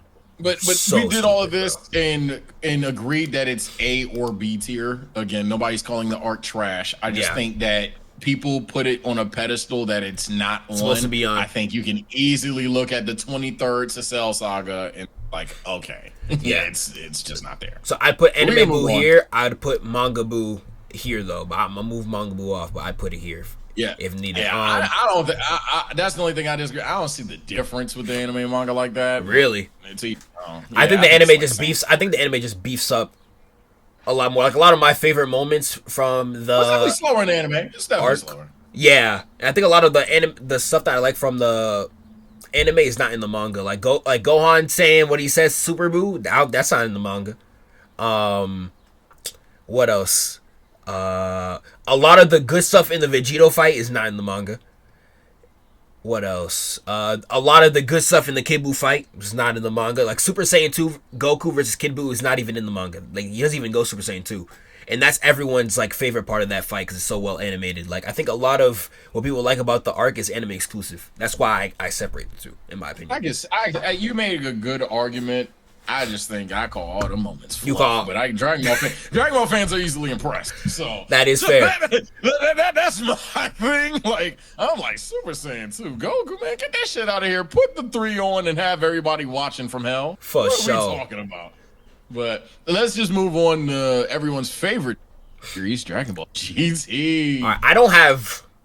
This is my first time talking about GT on the channel. I don't have This I can put easy You know, D. I don't have much to say about it. It's just like a ripoff of this Pilaf arc, but infinitely worse and messier and not funny and everything. Yeah, it's not even the Pilaf. It's like a combination of Pilaf and Junior in a way. Now, the only thing I will say is, in the Garlic Junior one's probably a stretch. The only thing I will say is I like the attempt.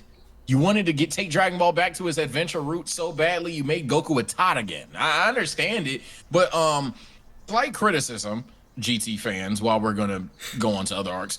Why was it Trunks instead of Oob? Exactly. Oob just makes like almost 1,000,000 times more sense, but especially given that Trunks proceeds to not do shit. But yeah, this arc. I think the only part of this arc that I really like, I like the build up of Baby. I like the Metal Rildo when I was a kid. I loved the Metal Rildo part. I love the Metal Rildo's fight. Other than that, that's it. That's all I kind of have to say about the arc. It's kind of just boring. We can move on. I'm not even going to drag it. Okay. Baby. This might surprise people. I would put Baby low B. Low I put B or low A. If I really wanted to stretch it. B-tier. Definitely B tier. Baby is probably a better. Baby's a damn good antagonist. One. I think for me, the only reason it's not like A or S is because at some point the story can kind of fall flat a bit in the middle when I think it drags the idea that Earth's been taken over too far. I also think they dropped the ball there. This is a little bit of a unorthodox reason to hoe an arc, but I'm just gonna speak my truth. Yeah, I think it'd been way more interesting if Baby that didn't just insta GG people versus them putting up a bigger fight. I understand that Vegeta struggled a bit. I understand that everyone struggled a bit before being taken over, but it'd been really cool, for example, like when Goku and he's talking to Bulma, if Bulma tried to like fight out the mind control and couldn't do it, that'd have been fucking awesome, but it didn't happen. It was just like, if Baby takes over, it's just over. So, and it kind of was just Yeah, they could have like done like the horror aspect of it, like, you know, it could have been way cool. Like that scene, for example, I think they nailed it on the head when Trunks pulled us up. That scene when Trunks is there and he's like, "What the fuck is going on with y'all?" Yeah, I love that scene. That scene is fantastic. crazy. I was like, "Okay, that's awesome." But when I think like once Goku gets there, it kind of just turns into like like a fanficky thing of, okay, X player, Y player, Z player that you never imagined would try to kill Goku kills Goku. Like, what if Goten Black, mild spoilers, tries to fucking kill Goku? What if Gohan tried to kill Goku? What if Vegeta was evil again? That's really what it lives on. Now, obviously Vegeta's the hold on sage because that's Baby's possessing, and I like the irony that Baby turns into what he hates. I like Super Saiyan 4 as well. I don't like that the Elder Kai implies that he knew of this form the entire time. That's kind of ass. Oh, really? But yeah, I don't know if you remember, the Elder Kai kind of just like thinks of Super Saiyan 4 before anybody else does. I know he's like, like the power's in like the tail, like that's like the main reason he was on the planet. He's like, let's just do this. Goku could have been done that, so let's just do this. It's fucking weird, but outside of that, I think I've listed B tier. It's not. I don't think it's Boo Boo. Hell, some people think Baby is like a top 4 antagonist. Yeah, I'm not pissed at that. I disagree, but I'm not pissed at it. So like, I was gonna bring this up when you said like you wish like they fought back. Like TFS did something like this with like they made like a joke or like you could hear like the victims of Boo coming out of his body. Like that would have been crazy. I like Baby quite a bit. Like I love Goten's part of the arc. I love when Goten is fighting like the civilians, and like when Goten gets taken over and he fights Gohan. I like Gohan and Goten. I like how Baby slowly takes over. You know, like when Goten beats Gohan, they both team up to fight Vegeta.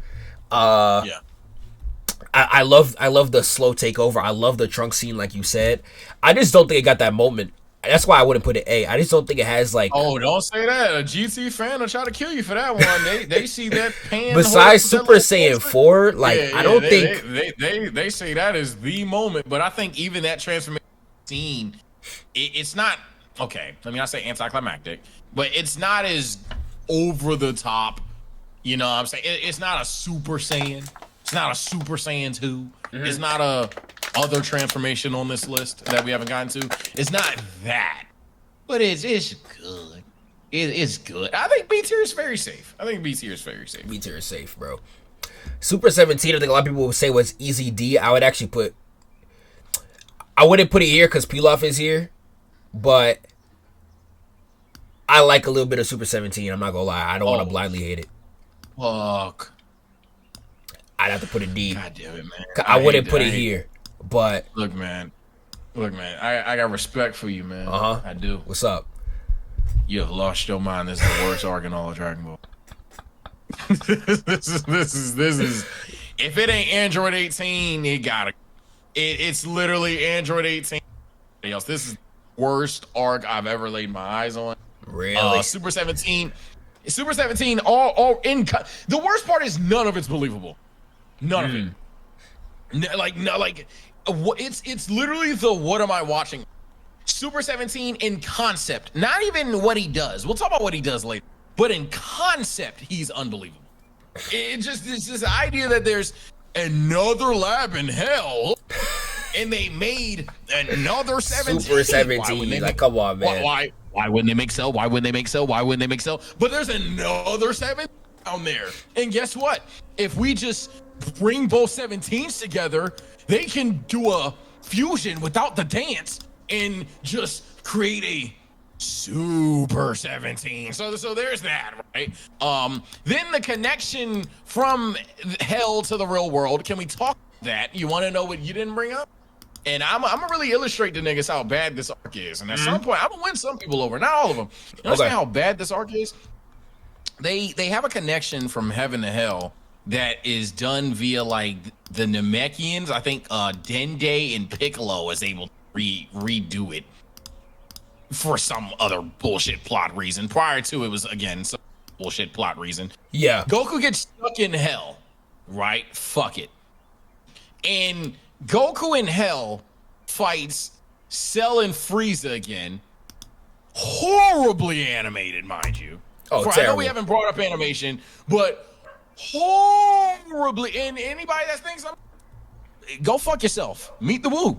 It is the worst animation in Dragon Ball history. That's even worse than like them Super episodes. Look at, pull it up. Let me see if I can. Hold on. Yeah, Goku versus Frieza Cell. It is horribly bad. And so then there's that. Then not only is it animated, look at now. Like terrible. I'm not gonna actually play it because I don't want my YouTube to get. Well, look at this. Who is that? Terrible. Don't get yourself cooked. But yeah, so there's that. Boom.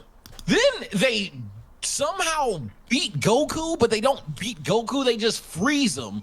But then they write some other bullshit plot reason for Goku not to be frozen because he's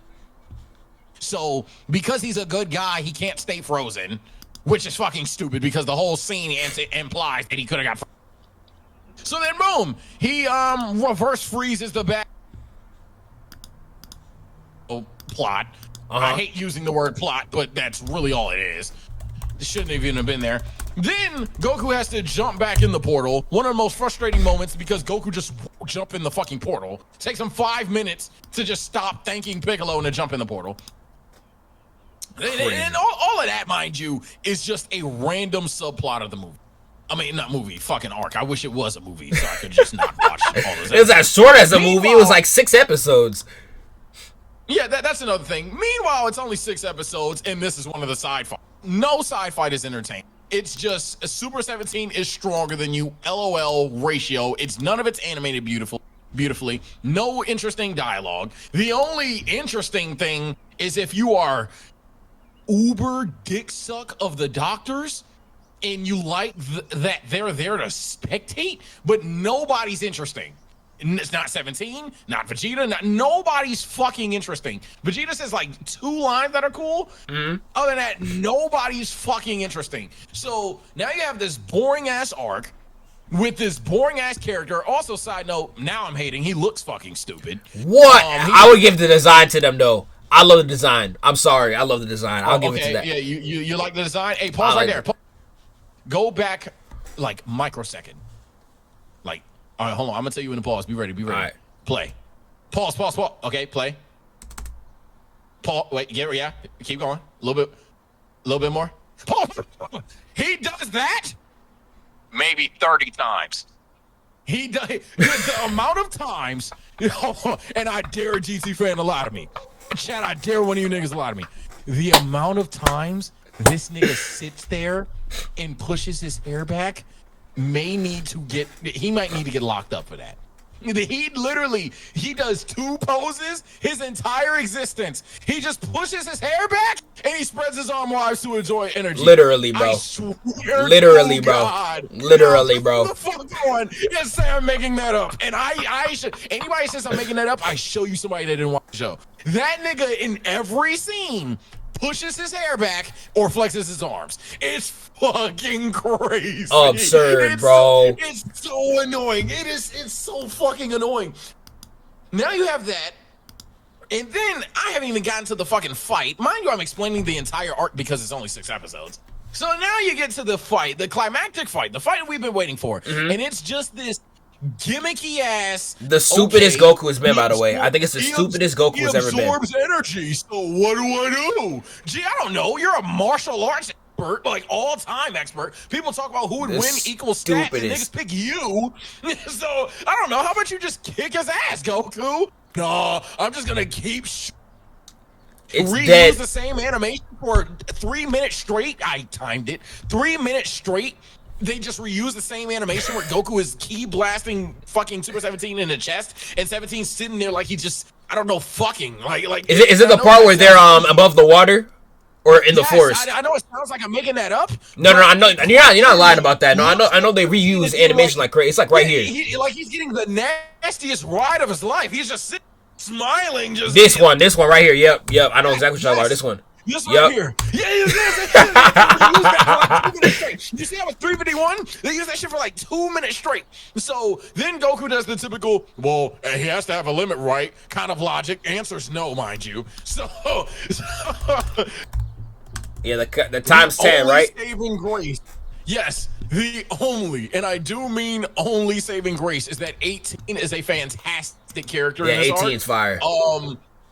But she's so rarely used in the arc, I cannot do it. This is easily the worst arc in Dragon Ball. I don't know how you hear all of these things and detest it, because I shit you not, I described every detail of the arc. I didn't miss anything. This is the arc. It's 6 episodes, and I've described everything. I wouldn't detest what you said. I wouldn't, like, what? The only things I would say, like, the final fight,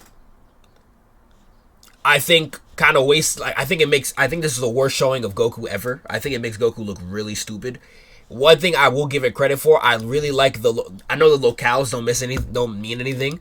I love like the locales they used. Like, I know the fight starts in like a red sunset, and I like this like little forest area they box in. Other than that, I think setting boost. I ain't giving no setting boost, nigga. I'm giving no credit. I think Android 18 is fire. I think they wasted the concept of all the villains coming back for sure, 100%. Oh my God, my bad, I lied. So get this. Then they just copy Fusion Reborn and just bring it. And it worse, and they make it worse. It's worse Fusion Reborn. You didn't even say that part. You ain't even say that part. I forgot about that. Oh my God. Oh, what else, man? Like, it's so bad. Maybe it's because when I was a kid, I don't know, I thought this fight was so raw. But it's like, when you rewatch it now, it's definitely one of the worst fights. One of the worst final fights for sure. I'm not even going to argue that. Like, you know what you did, my brother? I'm going to be honest. You played Budokai Tenkaichi 1, 2, and 3. That's what happened. Probably. Probably, right? I'm saying, bro. I'm telling people, this arc is so unbelievably bad. Anytime I have this debate with anybody, I'm not saying I always win, because it's like, who the fuck am I? This could be your favorite arc in Dragon Ball. Yeah. But what I am saying is, I'm not lying about anything. I'm not saying it's bad. You're not going to sit here and say it's a good arc. Yeah. For it's sure. just so what the fuck? I'd keep it here. I'd keep it here. If you want to put it, you said it's the worst. I'm gonna put it right here. I think it's the worst. I'm not even trolling. It's what good about it? You think 17's cool? It's so look at him. How is that cool? I like the design. I like his design. I think Super Saiyan. Every time I see Super Saiyan 4, I love it. No glaze, but it's just how it is. I love the end of this arc. I love Android 18. Omega's design is cooler.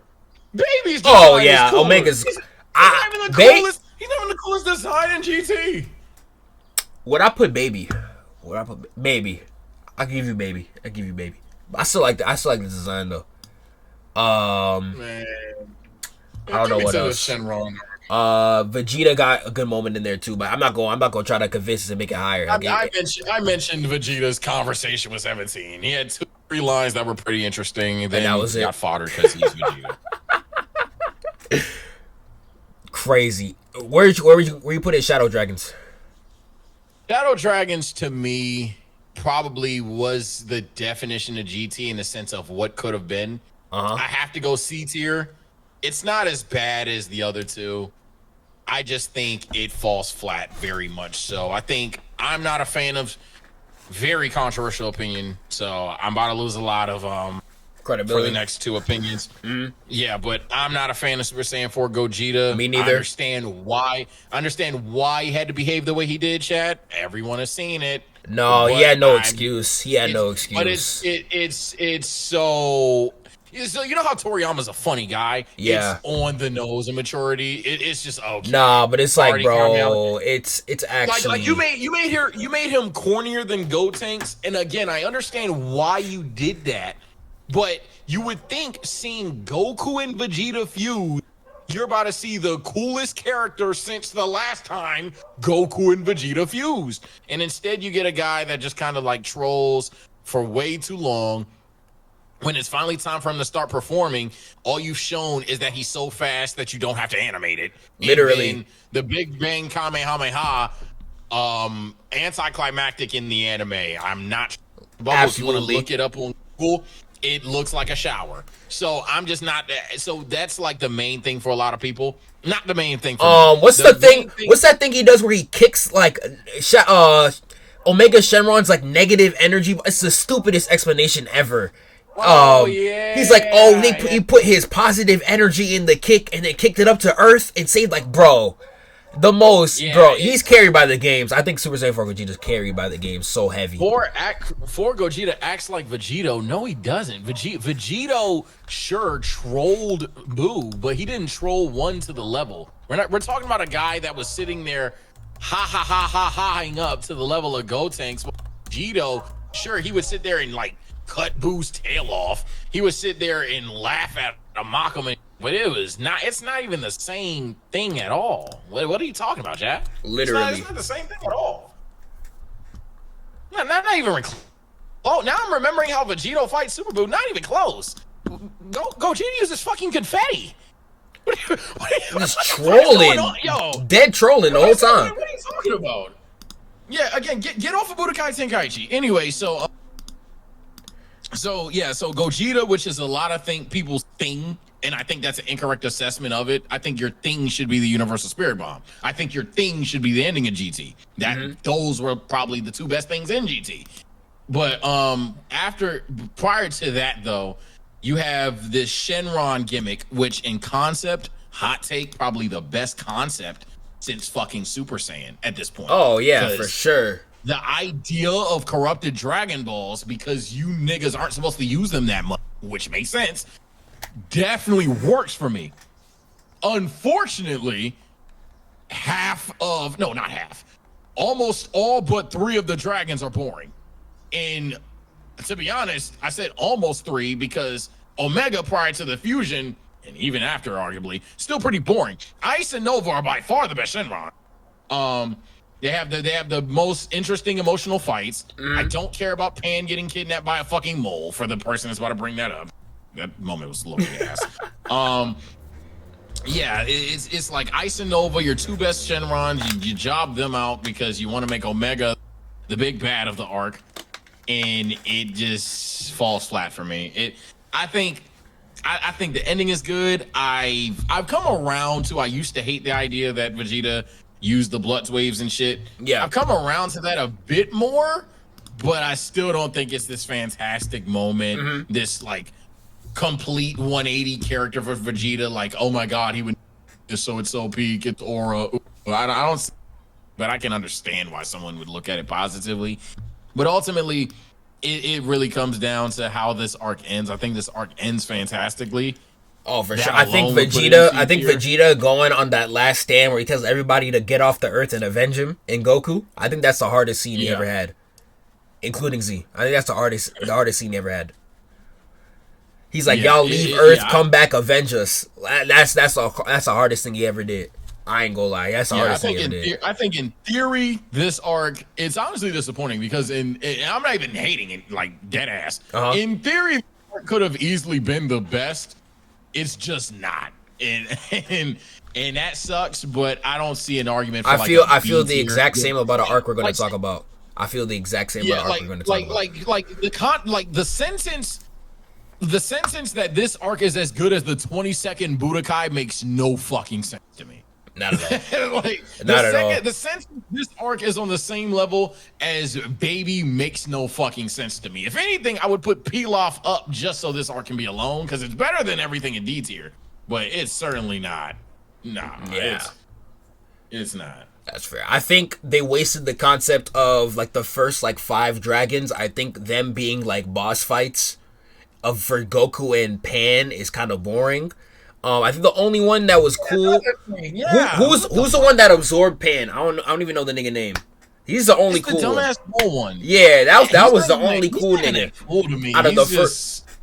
I like the first. He was the only interesting one, as in like Goku had to actually do something besides just punch him really hard. Oh, the only one that you like care about. Yeah. The only one that you even remotely care about. Yeah, sure. Quick question: have you seen Mr. Fusion before? Like, do you know him as a YouTuber, Mr. Fusion? I probably vaguely seen him because my chat has this Reddit series, so I probably vaguely seen him. Oh, okay. I'm not gonna lie. You could probably get a lot of mileage reacting to him. He did a video series. He has like analysis on like the entirety of the Dragon Ball manga and GT. He said something about the dragons. I can't say it verbatim. I haven't seen his videos in a long time. About how Ice and Nova are so like poorly written, and I have not seen them the same way since. I'd have to rewatch the videos to be able to regurgitate the same opinion to you, but I would definitely I think his perspective on a lot of the arcs is very different. I would definitely recommend checking him out for sure. He's great, bro. Like he called Namek Goku a plot device just so you know how like crazy his hot takes are. Like, yeah, that's wrong. I didn't think Frieza's a plot device. It's crazy. You think Frieza's a plot device? I said if anything. I'm not saying he is. Oh, okay. I wouldn't agree with that either. But no, I don't think he is. There ain't no plot device in there. The plot device is Bulma. Bulma's the really? Device, but what did Boys Bubble even do in Namek? What does she even do in Namek? Technically, Bulma's a plot device on a lot of arcs. She's the reason they. That is true. She's just smart. She just dumb smart for no reason. Yeah. So like the reason you can time travel because of Bulma. It's like she's like GOAT plot device, but I wouldn't label her just a plot device. But if I had to label that to somebody, it'd be her. Yeah. All right, so now we get to Super. Let's get to Super, man. I'm not gonna count the movie. If I was to count the movie, I think the movie, in terms of like a movie tier list, it'd be easy S. In terms of the arc, I don't really like the arc like that. I think the only thing the arc does better than the movie is, you know, the scene where Goku gives up against Beerus? I think the anime does it better because I don't think Goku would ever give up in any scenario ever. I think that's like one of the poorly written parts of that movie. I don't think Goku would ever give up and let the Earth get destroyed. And he doesn't do that in Super. I think he literally fights until he becomes unconscious. I think that is much better than what the movie did. I think that's the only thing this arc does better. Besides that, everyone knows how bad the animation was. It drags out way too long. There's literally an episode where Goku and Beerus punch each other and shatter the universe, or like shake the universe for like an entire episode. The rituals an entire episode. Like, it's just like, I think everything here is worse besides the ending, because I don't think Goku would ever give up in a scenario like that. That's like the only thing I didn't like about the movie. I don't think Goku would have ever gave up seeing his planet get destroyed. Besides that, that's it. I put it C, in my opinion. I put it C. I don't even agree with your point there, so it makes the arc worse for me. The only thing keeping this shit out of D tier is that Super Saiyan God is good enough to carry it out, and it's more relevant than the shit in D tier. It's easy C tier for me though. You don't agree with the take of Goku would give up in that scenario? Goku gives up when he literally like rationally cannot move, can't do anything. He's already used the last, like, the movie illustrates it way differently than like how it's being portrayed right now, because he's in that fucking sun, whatever the fuck, and he overpowers it. Beerus is like, what did you do? And he's like, I don't know, but he can't fight no more, because then Beerus immediately raises like what's implied to be a fucking Akai beam, but it's not. But like Beerus is ready to go again, and Goku's literally cannot raise an arm right now, and he passes out. he dead ass. So I don't think I have an issue with the dialogue there. I could be an asshole and be like, he gave up against Cell. I think that's a big difference too. Yeah, completely different. I think it's a bit different, but furthermore, I don't think any moment I don't think it's one thing where like Goku just gave up on his universe. I think he definitely, hell, in the same movie, screams, "I'm not gonna let you destroy me," but I don't think he just quit. Yeah, I'm not gonna say quit, but it's like I prefer him going out the way that he did than him just standing there having a conversation with somebody that you know is gonna kill you, all y'all, in 2 seconds. Like, it's because it's heavily So you gotta give me the nerd off. The reason why this works for me is because it's implied throughout the entire battle that this is more than just an evil protagonist that will destroy the earth, or even a god doing his duty. Yeah, it's implied heavily by their talk that this is kind of like a over the top sparring session. It's almost like a mentorship thing at some point. Especially when they go underwater before "I'm not gonna let you destroy me." When Goku's like taken aback by Beer starting to use blast, he's like, "Dang, this is a fight! You like, what's up?" So yeah, this is definitely it's definitely like a student mentor thing at some point, but it's just like not on the nose because it didn't start that way. So I think the movie's fucking fantastic. Side, someone in the chat said B tier. That guy's stupid as hell. This is one of the best, if not the best movie. Yeah, for a movie, crazy. For a movie, B tier is insane. But that's just dumb. But in terms of the arc, it's C tier because D tier is laughably bad. We can go to Frieza. Okay, Frieza, I'm putting. You put it over Super 17. Frieza's worse. That's D tier. Yeah, I'll put over. I don't even have anything to say. I think everybody knows this arc is bad, animated bad, arc paced bad. Ginyu comes back for no reason. I think even the movie I would put damn near D. Like, it's just like everything about the movie itself was already flawed, and the show somehow made it worse, in my opinion. Yeah, even the movie we're looking at B to C, let alone the worst animated version of it. Literally. So yeah, no yap needed. Yeah, no this yap is D needed, tier. Horrible concept executions, revealed blues. It's just. All right. Universe 6. I would put this like. I think the only entertaining part of this is like, I know people like Vegeta versus Kaba. I think that was great. I think Frost is not that entertaining to be like the anchor of the arc as he was. Like, he was kind of like the only, like, everyone knows that it was the only entertaining part of the arc. Like, he was the only real threat, and like everything else was just like formalities. Like Mogeta, like Magetta was not an entertaining fight when we had with Vegeta. Goku's first fight was not that crazy either. The Buu joke was kind of funny because I think Buu would invalidate this entire tournament. I think they had to nerf him in some way, shape, or form. They had to knock him out. Piccolo, I think, was wasted. It beats the shit out of Buu. Oh, for sure. Wait, you said what? You said Buu would invalidate the tournament. Oh, besides hit. Oh, okay. Besides hit, my fault. Sure. Besides hit, but okay. I think he would invalidate everybody else, if I'm not mistaken. I'm not a power scaler type, but like he would invalidate everybody. No, I didn't hear you say besides hit. So I was okay. The hit would just beat the fuck out of him. Oh yeah, for sure. Even if he got all that fat to cover his stuff, bro. yeah. You know what's funny? Someone had made the argument that hit can't kill Buu, and in a weird way, he's probably right. Shown that he could. But in terms of a tournament, you beat the shit out of him. But I think this is by far the worst tournament in this series. There's nothing. It does nothing special. I think there's no theme that I like. There's no. I know they kind of set up the theme that they shouldn't be listening to like Beerus and Champa, but it doesn't really go anywhere. Like, you know how they do like that, like Defiance, where Goku like gives up.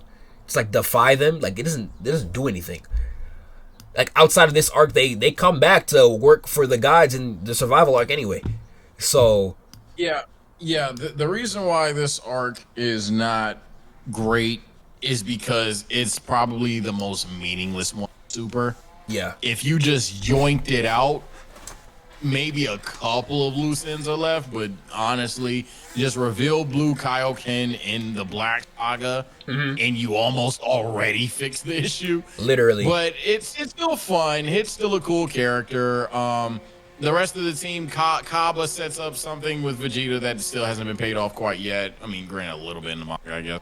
Literally. It's C tier. It's definitely better than the shit in D tier. I don't see a conversation for B tier. I saw some people saying B or C. I'm definitely with Team C tier in the chat, but not B tier when I'm looking at like, especially 22nd and Baby. It's where you gonna put? Are you putting this above Shadow Dragon? I personally would not. I don't care enough, so you can have it. I don't care enough between the two, but if I had to pick, I probably would, but I don't care enough. Yeah, the only reason I guess I would, way better fight than everything in that arc, but I would only put like the Kaioken moment. I think is like the only really cool moment. I like Vegeta versus Hit, and I like Goku versus Hit. I think everything else is kind of like nothing crazy, you know. You still live? They saying on your shit. Oh no, I think they trolling you. Are you getting trolled? Let me see. What, they saying I got sniped? Yeah, they saying you got sniped, but I see you're still live. Yeah, no, I on my phone, I have it up on my phone. They're saying it's still there. YouTube ended. Yeah, people on Twitch saying YouTube ended. It was cutting a few times. Yeah. I'll check on my computer right now, but on my phone, I'm still live. Yeah, I'm in chat. Computer, maybe for some people it cut out. Yeah, it says I'm still live. I don't know why it ended for some people. You're good. Oh, okay. Yeah, your viewers did drop, so yeah, maybe it did cut out for a second. Okay. Yeah, it probably did. Probably did cut out for a second. Yeah, some people joined on Twitch. They said YouTube ended. Okay, cool. It probably just cut out for a big chat. My fault, bro. Nah, that's cool. Copy Vegeta's dog shit. D tier, no discussion there. Yeah, we don't even gotta talk about that. Trunks, I think, is the first arc we got to split. You read both, right? Manga and anime. You read both? Oh yeah. So this is where I'll give you finally that there is a difference. This, like I said, I think Super is where the manga and the anime are. Yeah. The anime version of Super. Anime version of the Black Arc. Honestly, not that bad until you end it. Yeah, the ending falls off a cliff, right? Crazy. I think Super Saiyan Rage is hilariously stupid. Let's not get it twisted. I'm not gonna call it perfect prior to, but I think Goku Black is interesting. I think the mystery was well. I think the introduction to the arc is probably one of the best introductions. Yep. I'll on that hill. I wouldn't say best. I think Trunks killing. It? I think Trunks killing Frieza. Yeah. Oh, I put Trunks putting Frieza over. I'd put that nigga Goku Black killed Bulma and then it was Goku. That's kind of crazy. Super does a lot wrong. A lot wrong. Like, hold on, everybody. A lot wrong. And that nigga killed Bulma and then stood up top of it. That nigga face was Goku? I'm not gonna lie. I'm not gonna lie. I'd say top 2. I think it's arguable with Trunks's though. I guess, man. Hey, so now I'm thinking about it because I think the mangas is crazy. Hold on, if I can pull it up on Viz. I think the mangas is crazy. I might give it to you. I think that might actually be the best. I might give it to you. Yeah, someone in chat saying what I thought you was gonna say. If the only other start to an arc that could possibly be better is maybe the King Piccolo. But maybe if you're really big on, oh my God, Krillin's dead. Nah, I wouldn't give it to him. I wouldn't give it to him. I wouldn't give it to him. Black guy, yeah, I wouldn't give it to. I love King Piccolo arc, but I wouldn't give it to King Piccolo. Again, Super do a ton of shit wrong, ladies and gentlemen.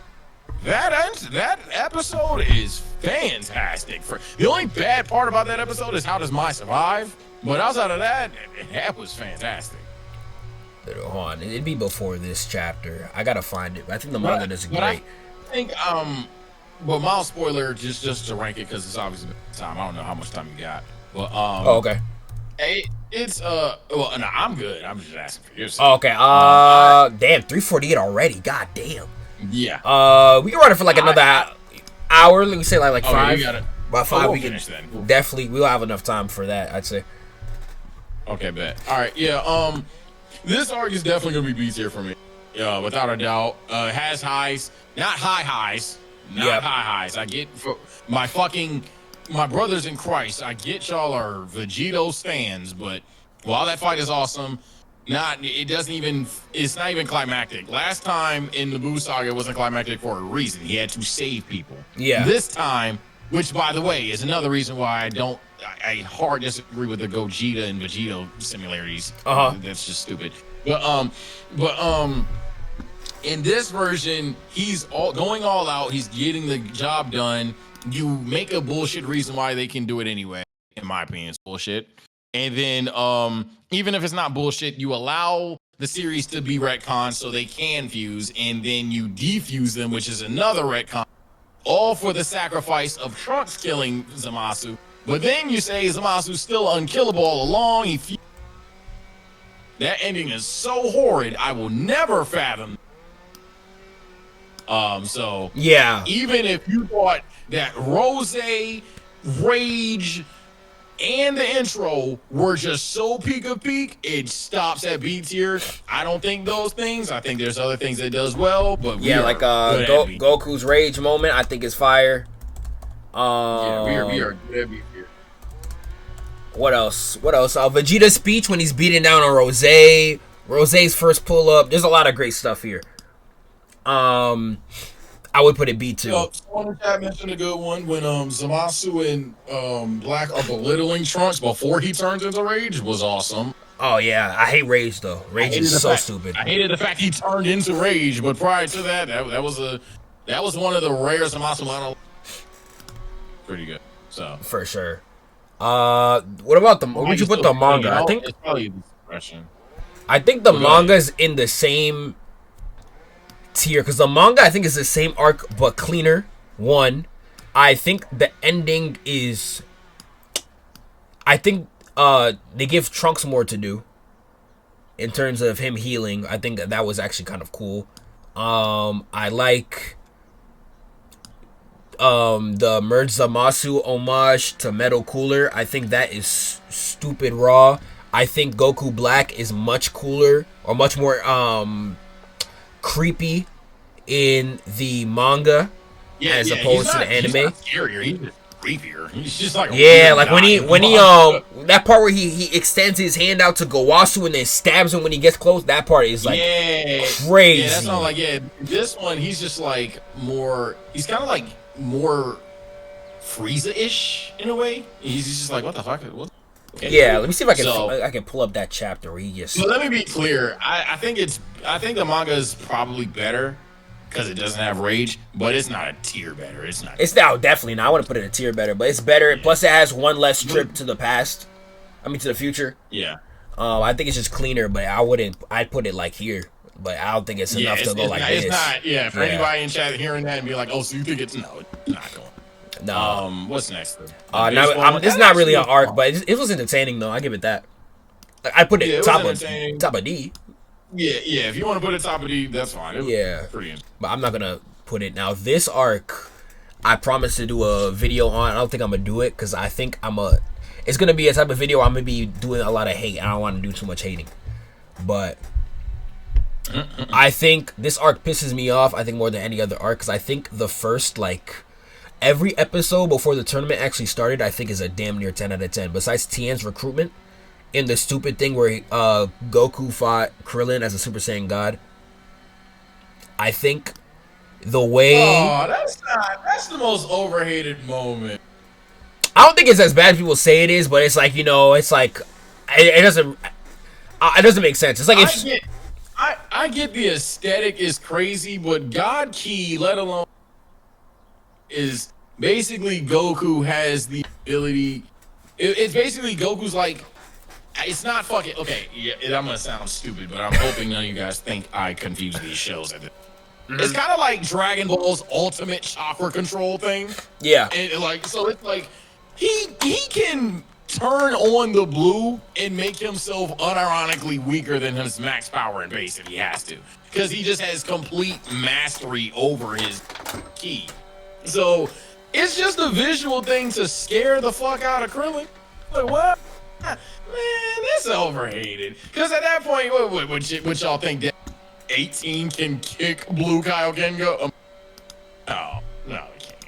So it's overhated. You think so? It's overhated. I don't think it's bad enough to ruin it. I think it's it looks stupid for sure. But I wouldn't say it's ruins the arc. If anything, I'm with the guy in the chat. Y'all boy 17 being that strong makes less sense. Oh yeah, definitely more stupid. Yeah, 100%. 17 fighting Blue Goku by training with animals. Yeah. Come on. Yeah. I'm all for 17 being an underrated potential stuff, but my God, Blue. He could Blue. He's not even he's Blue, literally, bro. But. The tournament of power in general. I know you were so go finish it though. Oh yeah, my fault. I think the beginning, I love this scene. This is the dub. I love the sub of this scene. I like the play of Goku potentially being seen as an evil person for doing this for his own selfish gain. Everyone says he's selfish.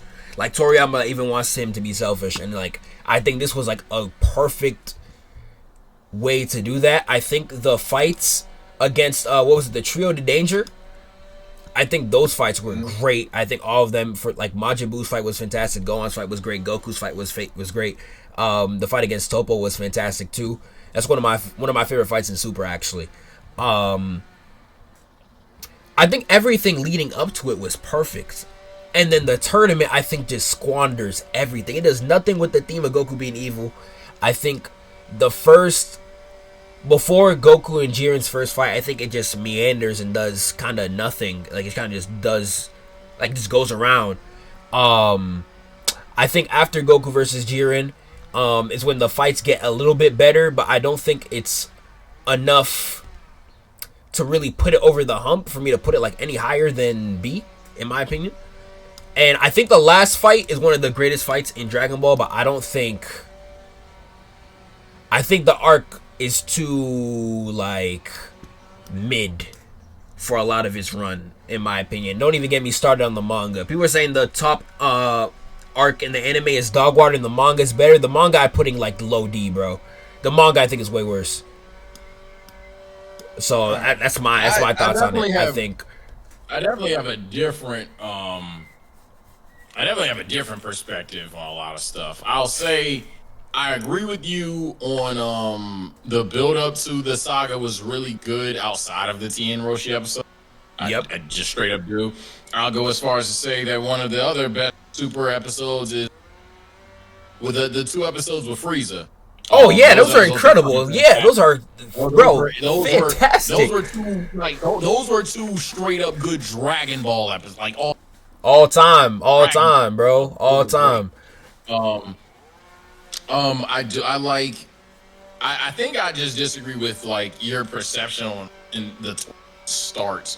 First of all, in my opinion, they don't tackle the idea that Goku is this. No, they do. Yeah, they do. They jump the shit out. It's kind of like why Goku gets jumped. It's kind of why. Oh yeah, I know that's the reason why he gets jumped. I don't think it goes anywhere past that. Besides that, it's like. Well, that's just rationally how can you? So, and mind you, everyone whenever they get to go back to, because whenever Goku's weakened post Ultra Instinct transformation, that's when they attack him. That's when they're like, oh shit, this nigga's lacking. Mm-hmm. Lots. He fights the guy versions of the Ribrian group, whatever the fuck. Yeah. But like at some point, the whole tournament can't be we're gonna blindly attack Goku. When rationally it doesn't make sense for them because they're trying to survive and go. It's like the strongest one there, of course. Yeah. As far as they know, he's like the second strongest guy there. So I don't have an issue with that. At some point, that was going to die down and change. I think this is going to sound hype beastie the hell out of me, but I haven't been a hype beast time. I think discrediting Ultra Instinct is insanity. I think Ultra Instinct is easily the best handled transformation out of the first one. It's alluded to well. Yep. It paid off well. It's never boring. Ever. I mean, never boring. Oh yeah, definitely never. All three editions of it, Goku versus Kefla specifically, is an all. That's the best one in my opinion. Yeah, the cons of the tournament for me isn't the thematics of it necessarily. I don't even have an issue with Jiren. I think Jiren's underrated. My issues with the tournament. Yeah, I can do that in a second. But my issues with the tournament, in the anime at least, is that episode to episode, especially as a person that watched it episode to episode, you're either watching something that means a lot or something that means absolutely nothing. Yeah. The all-time lows in the Tournament of Power are indeed all-time lows. Krillin's elimination, kind of a shocker, pretty good, fine. It's Krillin. Tien's was awful.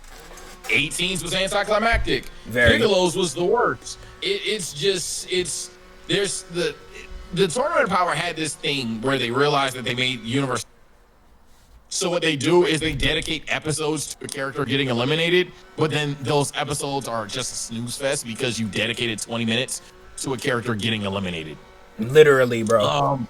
It's just I'm not gonna act like S tier arc. I'm not eluding that at all because the lows are certainly lows. But then when we're talking about highs, again has himself a low. Sorry to be all over the place. Recopying the Final Atonement was so corny, it's not even funny. Oh yeah, I didn't like that at all. Dragon Ball, I hated that. But then on the flip side, you have arguably a cooler Final Flash against Jiren, and then you have Vegeta kind of gain everybody's respect. Mini Sharingan reads Jiren and.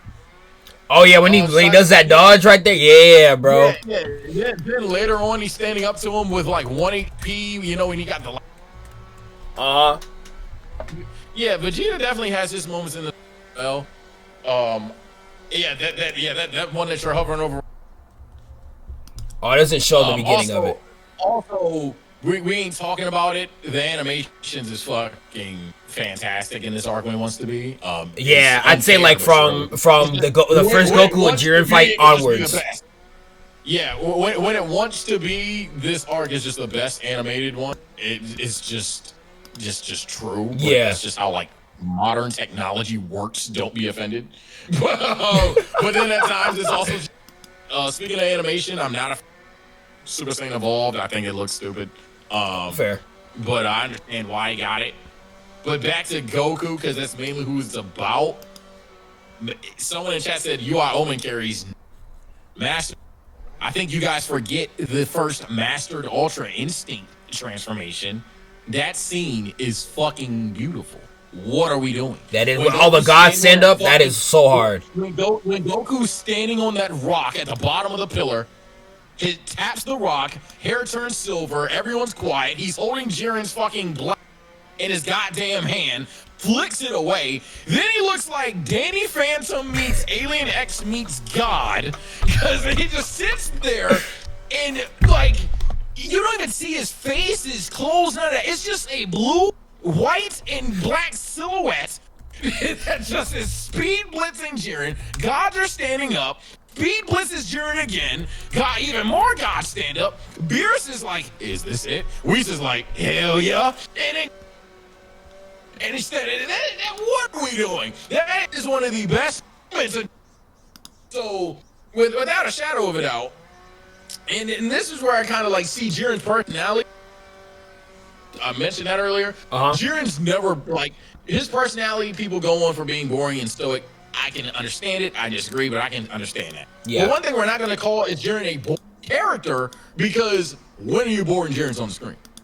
What does Jiren doesn't have a boring moment. Jiren doesn't have a boring fight. You just don't like that he's not like Frieza or Cell or something. So with all of these things, I can't fathom this being below B. The question is if I want to put it in A. I don't know, because the bads are that bad. Any super standout, they are the bad of the arc is the bad of the arc. Piccolo get eliminated. He gets eliminated because they can't catch this like 1-inch bug that like they basically like bring a little Mac bug to the tournament, and everyone thinks he's invisible at first, but in reality he's just that damn tiny. Literally, and he packs up Piccolo. So it's very like the bad of this arc is the bad, but I think for me I'd even sneak it into A, and or we would drop some from A, because I'm also going to tell you all straight up, if there's an ending that rivals GT, it's Super, and that's actually sad but crazy true. The way that Goku, Frieza, and that episode's 101. That episode is 101. That episode is like, you have to be biggest super hater to not admit that. That is one of the best 30 minutes of Dragon Ball I've ever seen in my life. From start to finish. Absolutely. Fantastic. Animated beautifully. Textbook dialogue, textbook choreography. The glass shattering on Jiren when Path to Power was fucking stupid. By the way, the theme of the darkest Path to Power. That's why I don't interpret it that way. It's low A if it's an A, but it's not. I definitely think it dwarfs C and D. I think for all the gripes it has, it dwarfs C and D. The question is A. I can see B, but I also was the guy that said Buu Saga. I don't know. I would. So for me, there's some things that you said that I disagree with. Like, I think I won't say Jiren is boring in the sense that it's like, I think his, like, I know you said like, oh, he's like, you can't say his character is boring. Yeah, his flashback is terrible. I know you said you can't say his character is boring. I think you can say his character is boring, because like you can't name me one Jiren quote. He has cool actions. You can't name me a Jiren quote. You can't name me something that he said or anything character-wise that he's done. Like, you know his character is bad when the one thing he did in the manga was like save people, and that's like his defining. People said he was a better character in the manga just because of that one moment. He has nothing to like give him. So Jiren, so Jiren in the anime to defend him here. I don't think he's this Frieza. Don't think he's this fantastic. Oh, I'm not putting him in that tier at all, but like I think for his role, he did good. Like, I like how he's just this really strong person who does not transform and just tanks everything. But it gets to a point where it's like, you know, he's like by far like the main person, like the main bad guy of the entire tournament, and it's like, you know, you're seeing them fight the same person for like 5 episodes straight. And it's like he's not doing anything different. It's not like Frieza, for example, who was like, you know, one episode he's fighting with his hands behind his back. Next episode he's like doing telekinesis on Goku. Like, you know, like how Frieza was just toying with Goku in like different episodes.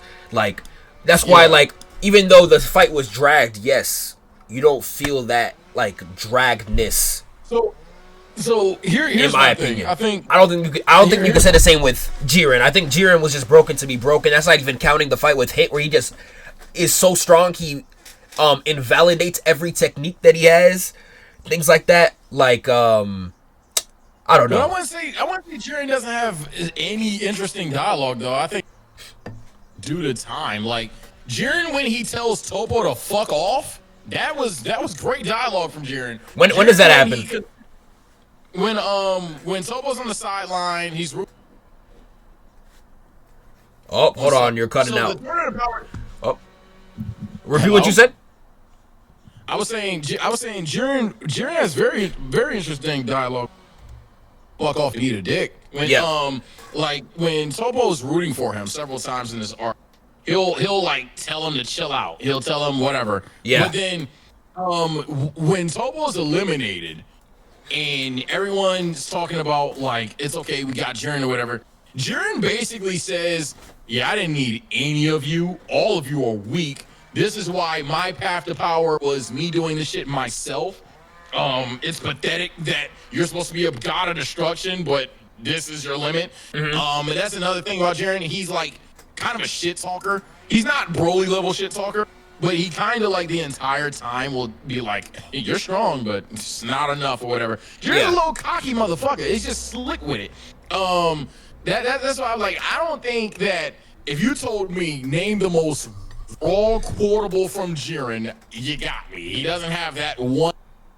But Jiren, time and time again, will say some cocky ass shit, some belittling ass shit, especially after MUI starts pressing him, and he just like gets mad and almost kills or tries to kill, but it wouldn't work. Yeah, the like teammates. People in Universe 7. Yeah, it's one of them things where it's like he's definitely. I'm not saying again, third time. I'm not saying he's Cell, I'm not saying he's Frieza, I'm not saying he's Vegeta. But the idea of him being like this boring guy, I think a lot of people just wanted him to be evil, and he's not gonna be that. He's just a misguided soul, misguided hero in his verse. So because he's misguided, he's gonna have a dwarf perspective on essentially how to accumulate strength. That's why I think that in the end of the tournament, someone said, was that the ending of the show? Yes, it was. Because when Universe 11 gets with Goku and Jiren have a conversation, and that's where moment of Jiren, where he was like, where Goku was like, yo, you're fucking crazy. I'd love to fight you again. But you have people around you. And then Topo, and he doesn't say much, but yeah. I've never been this guy of Vegeta monologues to where I need these characters to give me 5-paragraph essays on how they feel. You can just see in the subtle. I just don't think.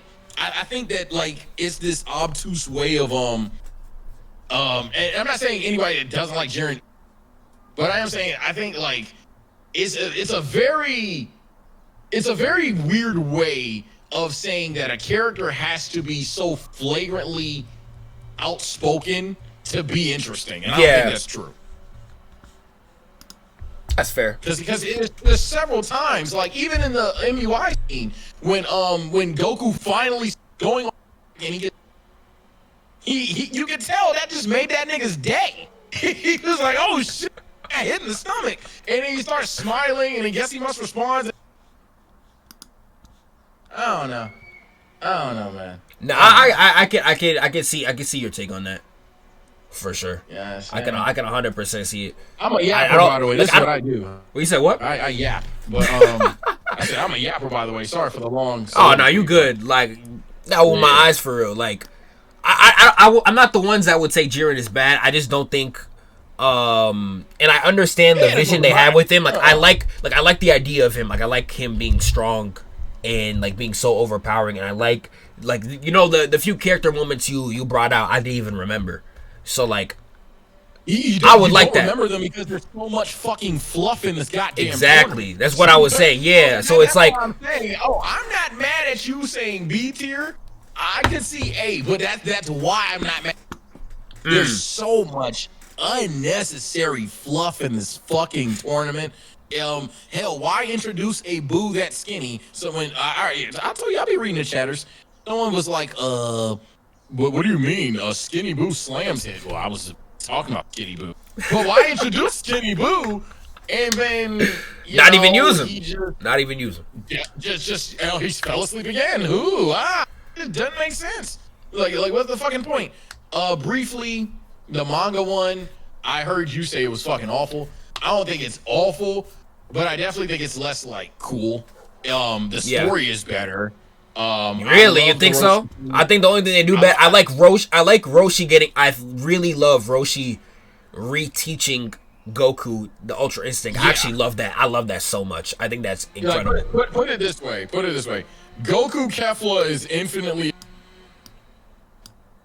like Gohan Kefla means more to Gohan, but Goku Kefla is just way cool. Yeah, so. Exactly.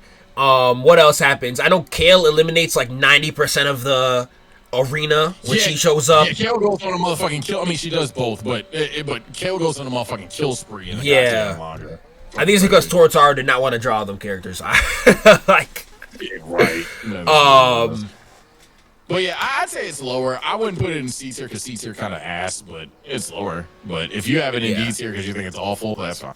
I wouldn't say awful, but it's like, you know, the things that I would like about the anime is just not there in the manga. Like, it's just not there. Like, it doesn't have as cool of a finale.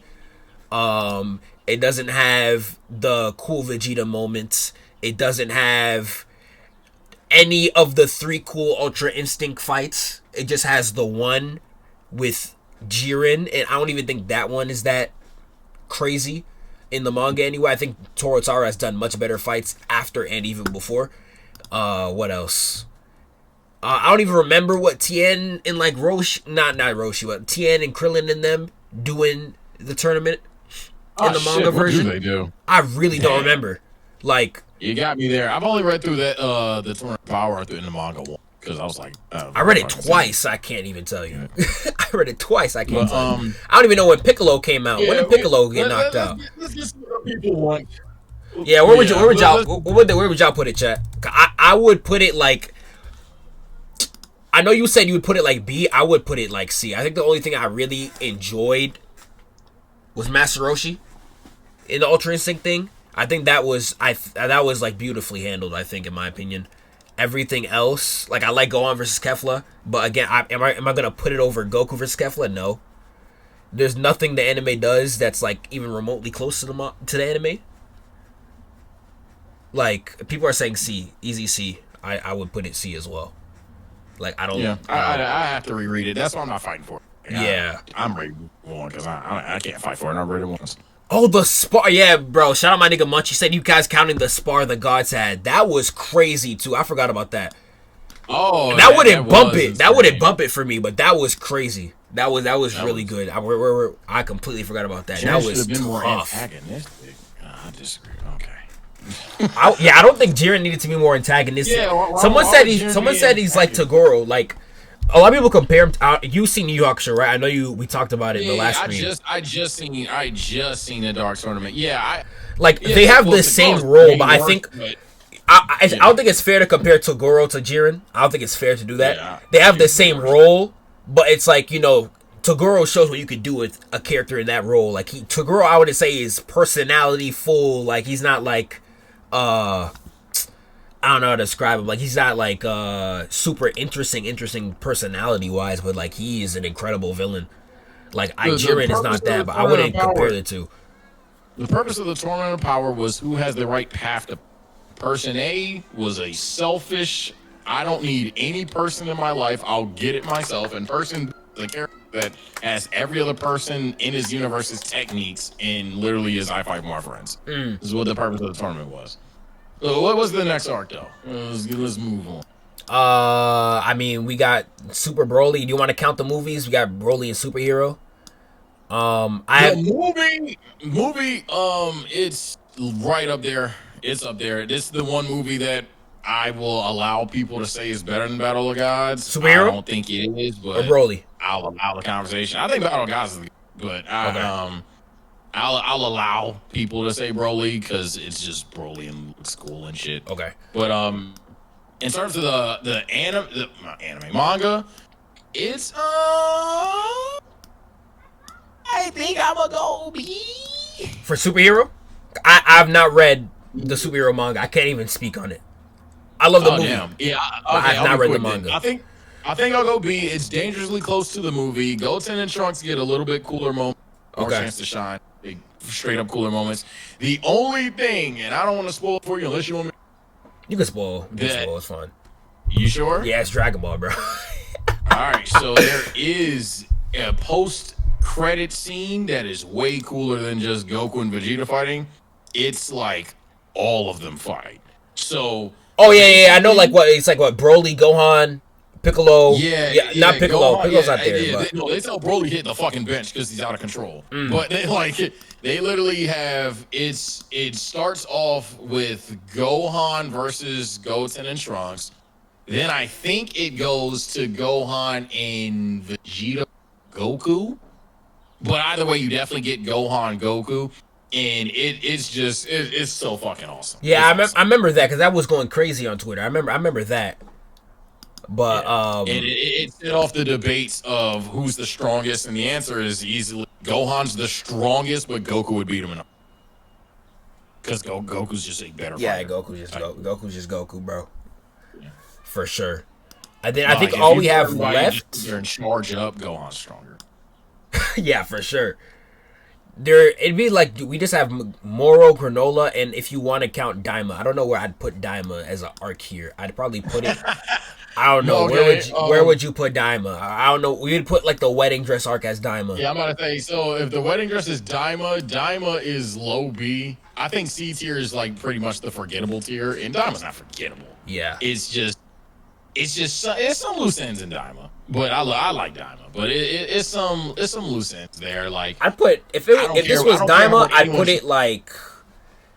I don't think I'd put it in the same sentence as Universe or actually. Cause Daima does the adventure shit really. Yeah, I'd put Daima A. Really, I'd put Daima A. Oh, but if we put it A, I think we gotta put it like this. Yeah, I'm about to say you gotta rate. Yeah, because I don't like it like this. I don't know how much I like it like this. I could live with it, but I don't want to put Daima in A because Daima has some unexplained shit. Like, I don't care what nobody says, gang. It's a lackluster reason on the Super Saiyan 4 explanation. One way or another. For sure. It's a pretty. I think that makes the most sense. You're gonna tell me that either A never did it, which really wouldn't make any sense, but especially considering that Goku said he's been working on it. So then Goku had it but didn't unlock it. So you're telling me never just powered him up there. And then it also doesn't explain why Goku doesn't then show it in Super in any way, shape, or form. So it's it has stuff like that because Daima has a ton of retcons in it. Some are great, some are terrible, or some are great and some are bad. I won't say terrible, but so stuff like that'd be the only thing holding it back. It has that literally could be just joinked out. One of them is the giant one, for example. That episode is just to troll because it's like, LOL, I guess there's some giant in the room. But in general, Daima's fun. It's probably the best adventure. Fun. Yeah, it's probably the best adventure, honestly, on the list. Exploring the Demon Realm was fucking awesome. So I probably put it in B tier. But if you want to go A, I agree. You gotta have to raise it on power. If you're going A there, you got to 3 on the left. Then you got to raise the 22nd as well. Oh, you think so as well? You think if I go like, this? If you had to raise it, it would be this. But I'm fine leaving all 3 of those in B as well. So. I don't think I don't think I would dislike Daima enough to put it in B. I think maybe it's because I really like the adventure portion of the arc. That's why I put Red Ribbon so high. I really like when Dragon Ball is about adventure and it's actually funny, and I think Daima is very funny, even though it had its very slow moments and very slow episodes. I would actually like. If you ask me, I put it A, but again, I can't put it in A knowing these 2 are in B. So, but I wouldn't, if it was me, I wouldn't put Universe Survival in A either. But I'm gonna keep it like this for now. I'll keep it like this. I think that's the safe one. Like Put them all over. Okay, and now we got Moro and Granolah. Moro. Yeah, I'll let you start. I've started off the last couple.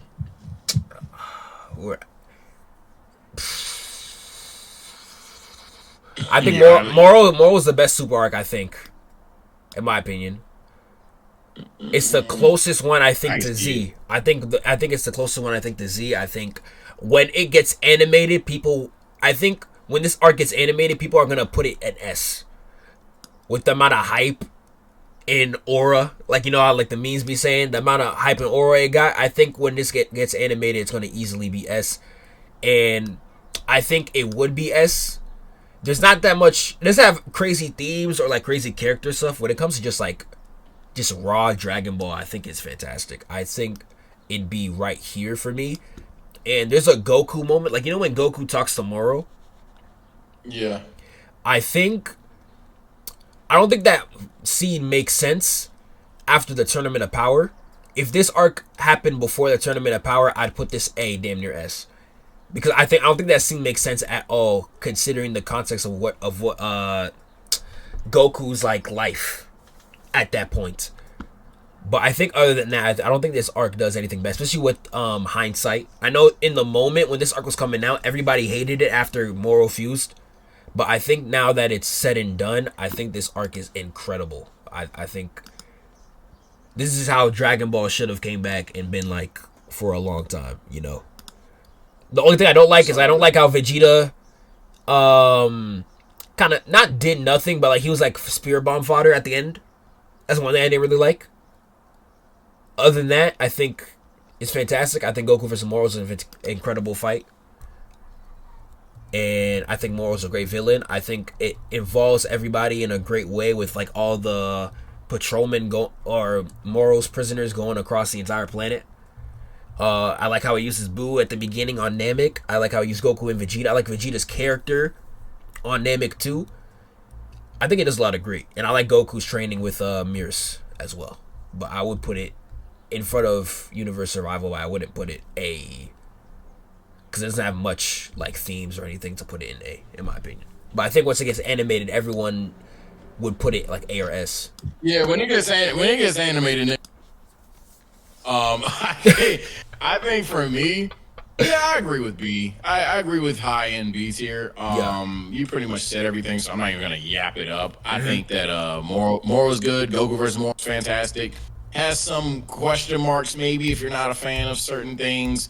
Goku has a fucking Susanoo, so if you're not a fan of that, then I guess. I thought it was cool. I don't know about you. Would that bother you? Yeah, I liked it. My dad hates it. I liked it. But yeah, it's a very love-hate thing, but for the most part, I love most and I hate them. Yeah, you pretty much described a lot of the stuff. I'm not going to sit there and overyap because as well. I've read through Super Manga one time through. So, my initial reaction to it was, oh nah, this is very cool. I knew I was watching, reading something. The Granolah arc. You can yell about this one. I really don't have strong thoughts. I know people talk about Bardock like crazy. I think it's like, I think the beginning is fire. I think once Vegeta and Granolah stop, I think the arc is kind of like, I put it like low B in my opinion. But you could go on about it. Yeah, I hate to oversaturate B tier. I really do, but this is another definition of B tier. If you either like or hate Granolah as a character, you either like or hate the Bardock thing, the gas stuff, again, you like or hate that. It's I can see it being split down the middle. I think all of these things are the gray area. I think all these things are solid. Furthermore, I would say that the Vegeta fight, Ultra Ego, is fucking cool. Oh yeah, for sure. The positives of it is Granolah. Granolah did the one thing that everybody's been always thinking of doing, which is just wish to be the strongest. It's cool to see that actually happen. Hot take. And then the ending of it really saves it from being a potential C tier because that was a swerve. Was it kind of hype for the sake of hype on some WWE shit? Perhaps. But once in a blue moon, it works on me. Hey, whenever Frieza come back, it's gonna be crazy though. Whenever he comes back, it worked on me. Frieza pulling up and instantaneously letting everyone in the world know I'm stronger than you. That was awesome. So yeah, for sure. For sure. So yeah, it's definitely. I've seen people say ego carries. This might be one of the like more simplistic Twitter takes that I don't fight, because for the most part, ego is the main thing of the arc. The training with Beerus, let alone when he actually starts fighting Granolah, all that stuff. The theme of this arc is fucking Ultra Ego, and then when it's not about Vegeta, you turn to Goku. Not saying Goku's ever boring, but he wasn't the theme of the arc. So then you go back, and now you don't know what you want to do with Goku. So then you bring Bardock back. When I like that scene, but yeah, it didn't really know how to conclude itself if you weren't going to get Vegeta the W. That's why I guess to bow tie my opinion on Dragon Ball Super's potential comeback, I think Super has, because they didn't let Vegeta get the W here, and because it's Frieza who became the strongest, I think Super has made themselves the easiest layup of all time. Whenever they decide to conclude Super, it has to go with Vegeta being Frieza. Or playing the most significant part. And I'm not even a Vegeta. I'm not even like the biggest Vegeta stan. I'm my glorious king is Goku. Oh, but for sure. I think he might play number 2 from a writing's perspective. Yeah, but from a writing's perspective, I would do it to where Goku may even be stronger than both, but for some unknown reason can't get it done, and Vegeta steps in and does get it done. I think it's just right there that you've written it to where Vegeta hasn't gotten a W. You gave him a chance to get a W. You stripped it from him, and it's Lord Frieza who's back in power. It's the perfect chance to give him a chance to do it. So yeah, I don't know if how much I trust Dragon Ball to do that though. In my I seriously doubt it. In my opinion, I think this is the one time I think they might. Most of the time, I'm right there with. Like most of the time, I'm right there with you. Vegeta ain't winning shit, but this is the one time where I'm like, he might not win the next couple arcs, but when it comes to Frieza's return, he might actually be the one to beat Frieza. Real talk, bro.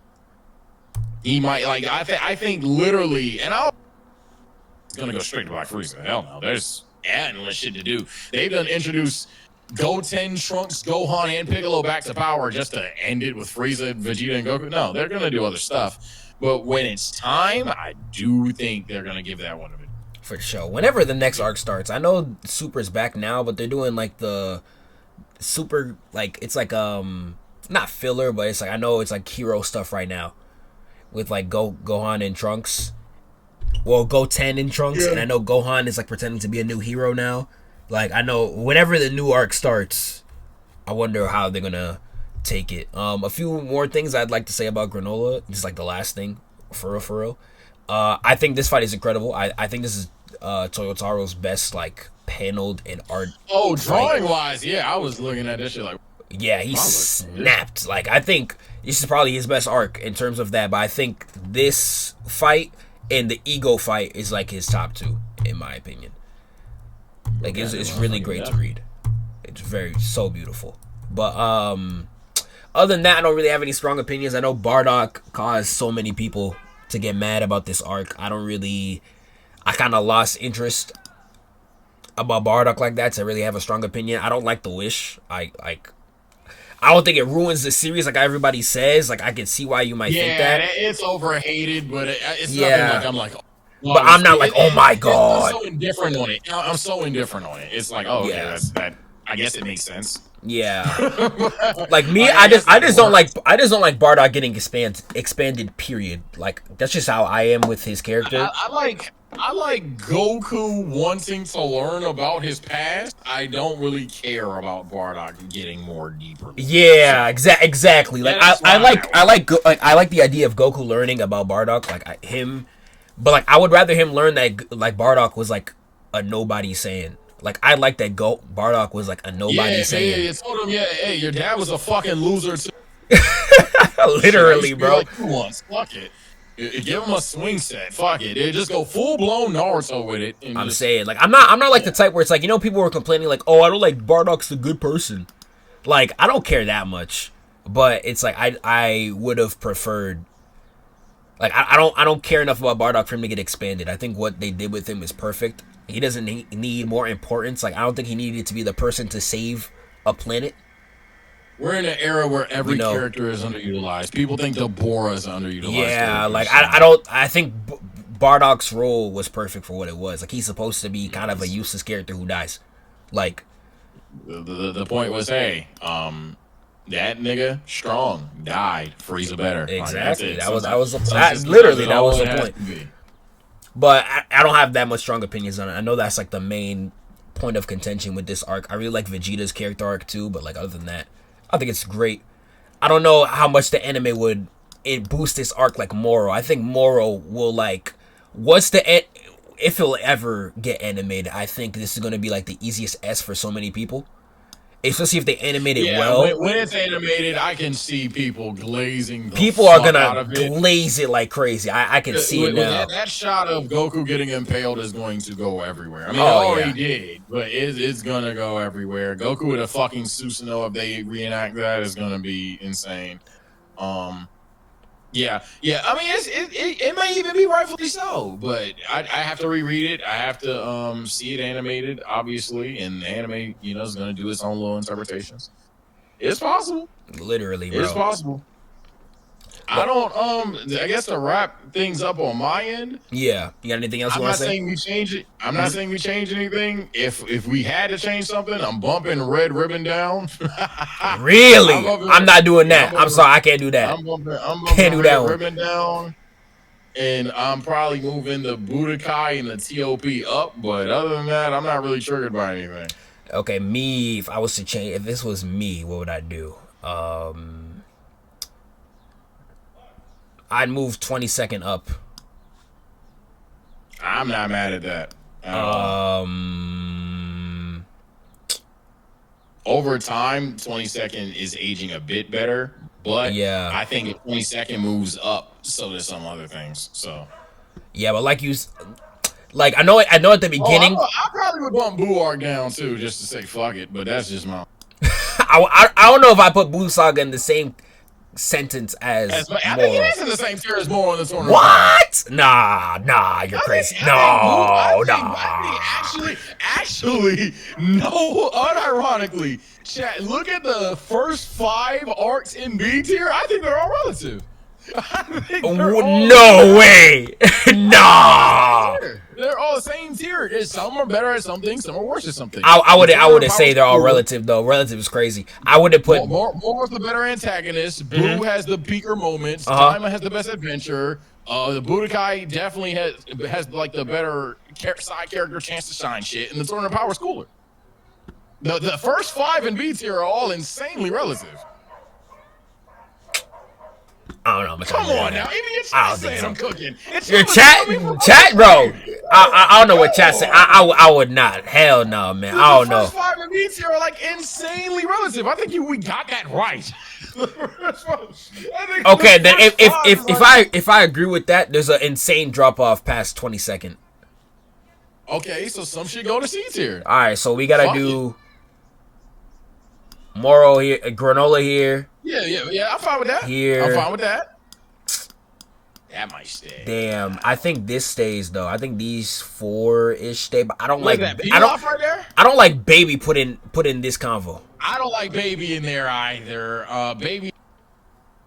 The arc is cool. I don't know about Baby being. Yeah, I don't. I see Baby's face and something about to pissing me off, bro. I think I might. We gotta move that nigga. I ain't gonna lie, bro. Baby's debatable. What is that one next to Baby? Pilaf? The Pilaf? Pilaf, I think C is too harsh on Pilaf, in my opinion. I don't think it's too harsh at all. Daima's better. Diamond is better, but I think it's harsh. Like if I was watching this as a VOD and I skipped to the end and I saw C here, I'd get mad. Like, well, and that's their fucking fault. I hate people that do that. Hey, shit out of luck, buddy. The only time you can do that is on tier list if you're not gonna leave a comment. Literally. Like peel off over superheroes. Well, oh no. Yeah. Hey, facts. Yeah. No, really. Superheroes better than Pilaf for sure. Fair. For sure. For sure. Fair. Baby might be able to stay. Baby might be able to stay. Or hold on. Oh no. I was gonna split the rack, and I was gonna do this. And Nah. All right, we're moving it back. Because I think it's safe to say that Dragon Ball has more B, C's, and D tier than arcs than A tiers. I think that's fair. I love the show, but that's fair. That's fair. I don't think it's even though, because it has 3 A's, 1 B. It really should only have 3 A's. Get that red ribbon out of it. 2 A's actually. Then, if you want to move red ribbon here, it'd be 2 A's. No, what else are you moving? I'll keep it red ribbon here, in my opinion. Okay. What else would I move? Alright, man. I think we had it when the Buu Saga was in B tier. I think literally you put the Buu Saga in B tier. I disagree with Red Ribbon, but I can live with it. Okay, you think like this would be fine? I think this is the list. Okay. Yeah, there's something I would change. The only because in the past I would do this, but after what you said, I'm not gonna lie, you can't put King Piccolo in the same conversation as these four. I'm glad that. Hey, can we go back to that in chat? So y'all called me crazy earlier when I said there's just better shit left. Are we still saying that that's S now? I rolled with the punches, but that was crazy. Look at King Piccolo compared to the Saiyan Saga, the Cell Saga, the 23rd Budokai, and Planet Namek. No way in hell that's in that tier. That is fair. That's fair.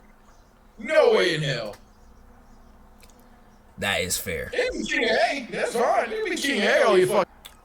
But I think this is a list. If it was my personal, I would do this too. This is piss you off, but I would do this. Don't piss me off. That is pissing me off. I would switch these two. If we did this, I'd be at peace. If I did this, I'd be at peace. If you had said all 3 Budokais are good, okay, I can live with that. You swapping them? I'd be pissed. That would keep me at peace. If we did that, I'd keep me at peace. Why do you think the 22nd is better than it's the just first? consistent, bro. It's just so consistent. Oh my god. It's just, bro, dude. Let's bring that up. Let's bring that up again. Let's go. 21st World the 21st Tournament has a way better theme than the second one.